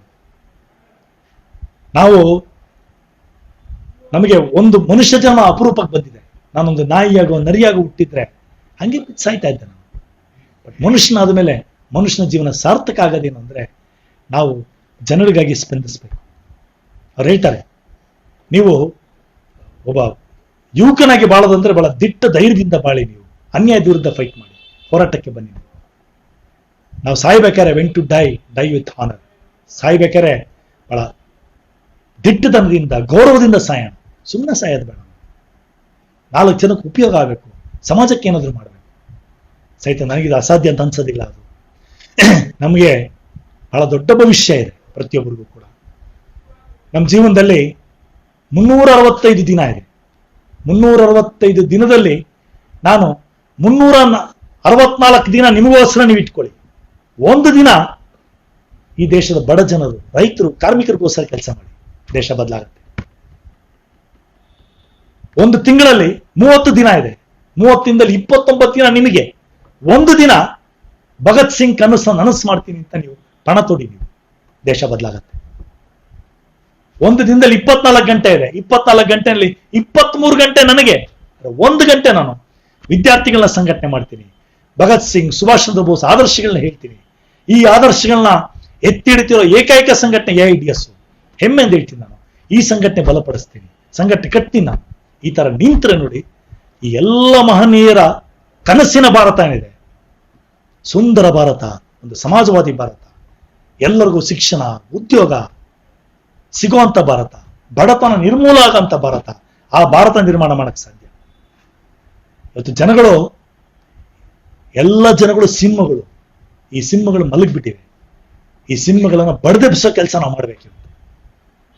ಇವತ್ತು ಇಡೀ ದೇಶದ ಪರಿಸ್ಥಿತಿ ಎಷ್ಟು ಕಠೋರವಾಗಿದೆ ಅಂದ್ರೆ ಜನ ಅರ್ಥ ಆಗ್ತಿದೆ. ಜನಗಳಿಗೊಂದು ಸಂಘಟನೆ ಬೇಕು, ಮಾರ್ಗದರ್ಶನ ಬೇಕು. ಸ್ನೇಹಿತರೆ, ನಾನು ನಿಮ್ಮಲ್ಲಿ ಮಾಡೋ ಮನವಿ ಅಂದ್ರೆ ದಯವಿಟ್ಟು ಮುಂದೆ ಬನ್ನಿ, ಈ ಸಂಘಟನೆ ಬಲಪಡಿಸಿ. ಇವತ್ತು ನಾವೆಲ್ಲರೂ ಕೂಡ ನಿಂತು ಸರ್ಕಾರಕ್ಕೆ ಒಂದು ಎಚ್ಚರಿಕೆ ಗಂಟೆ ಕೊಡ್ಬೇಕಾಗತ್ತೆ. ಬಾಲ್ಕಲ್ಲಿ ನಿಂತು ನಾವು ಬೆಲ್ಲೊಡೆಯೋದಲ್ಲ, ರಸ್ತೆನಲ್ಲಿ ಬಂದು ಜನಗಳಿಗೆ ಮರಣ ಗಂಟೆನ ಘೋಷಿಸ್ಬೇಕಾಗತ್ತೆ. ನಿಮ್ ಕಾಲ ಮುಗೀತು ನಿಮ್ ಕಾಲ. ಈಗ ನಮ್ಮ ಕಾಲ ಬಂದಿದೆ, ಜನಗಳ ಕಾಲ ಬಂದಿದೆ, ನಮ್ಮ ಕಾಲ ಇದು ಅಂತೇಳಿ ಘೋಷಣೆ ಮಾಡ್ಬೇಕಾಗತ್ತೆ. ಇಷ್ಟನ್ನ ಹೇಳ್ತಾ ನನ್ನ ಈ ಒಂದು ಕೆಲವು ಮಾತುಗಳನ್ನ ಮುಗಿಸಿ ನಾನು ಇನ್ಕುಲಾಬ್ ಜಿಂದಾಬಾದ್, ಪ್ರಜಾಸತ್ತಾತ್ಮಕ, ವೈಜ್ಞಾನಿಕ, ಧರ್ಮನಿರಪೇಕ್ಷ ಶಿಕ್ಷಣ ಜಾರಿಯಾಗಲಿ, ಮಹಾನ್ ಸ್ವಾತಂತ್ರ್ಯ ಹೋರಾಟಗಾರ ಭಗತ್ ಸಿಂಗ್, ಸುಭಾಷ್ ಚಂದ್ರ ಬೋಸ್ ಎಲ್ಲರಿಗೂ ಲಾಲ್ ಸಲಾಂ. ಸ್ನೇಹಿತರೆ, ಇಲ್ಲಿ ತನಕ ಬಹಳ ವಿಸ್ತಾರವಾಗಿ ಮನೋಮುಟ್ಟುವ ಹಾಗೆ ಇವತ್ತಿನ ವಿಷಯದ ಬಗ್ಗೆ ನಮ್ಮ ಅಖಿಲ ಭಾರತ ಅಧ್ಯಕ್ಷರಾದ ಕಾಮ್ರೇಡ್ BN ರಾಜಶೇಖರ್ ಅವರು ಮಂಡಿಸಿದ್ದಾರೆ. ಇವತ್ತು ನಮ್ಗೆ ಕಾಡುವಂತ ಹಲವಾರು ಪ್ರಶ್ನೆಗಳೇನಿದೆ ಶಿಕ್ಷಣದ ಬಗ್ಗೆ, ಇವತ್ತು ನಮ್ಮ ಮುಂದೆ ಸರ್ಕಾರಗಳು ಪ್ರತಿನಿತ್ಯ ಹೊಸ ಹೊಸ ಪಾಲಿಸಿಗಳನ್ನ ತರ್ತಾರೆ ಶಿಕ್ಷಣದ ಬಗ್ಗೆ.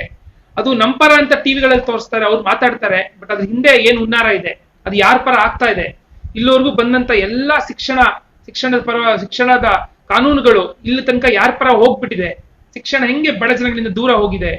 ಅದೊಟ್ಟಿಗೆ ಇವತ್ತು ನಮ್ಗೆ ಕೊಡೋ ಹಲವಾರು ಆರ್ಗ್ಯುಮೆಂಟ್ಸ್ ಏನ್ ಕೊಡ್ತಾರೆ, ಶಿಕ್ಷಣಕ್ಕೆ ದುಡ್ಡಿಲ್ಲ ಅಂತ ಹೇಳೋ ಸರ್ಕಾರಗಳು, ಇದು ಸತ್ಯನಾ? ಇದ್ರ ಬಗ್ಗೆ ಡೀಟೇಲ್ಡ್ ಆಗಿ BN ರಾಜಶೇಖರ್ ಅವರು ಮಾತಾಡಿದ್ದಾರೆ.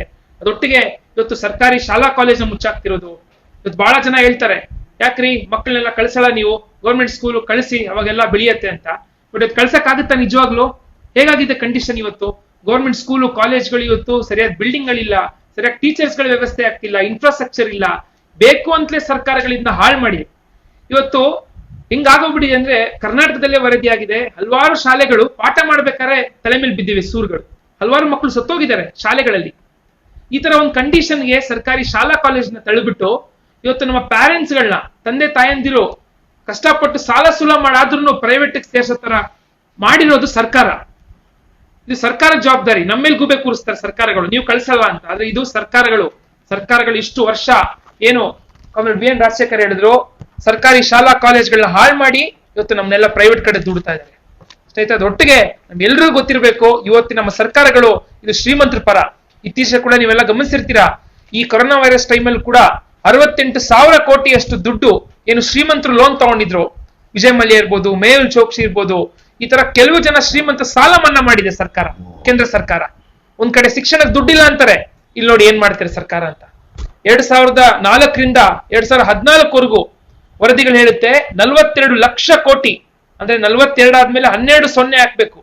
ಆ ದುಡ್ಡಲ್ಲಿ ಒಂದು ಬೆಟ್ಟ ಕಟ್ಬೋದು. ಅಷ್ಟು ದುಡ್ಡನ್ನ ಸರ್ಕಾರಗಳು ಶ್ರೀಮಂತರಿಗೆ ಇವತ್ತು ತೆರಿಗೆ ವಿನಾಯಿತಿಗಳು ಕೊಟ್ಟಿದ್ದಾರೆ, ಅವ್ರಿಗೆ ಸಾಲ ಮನ್ನಾ ಮಾಡಿದ್ದಾರೆ.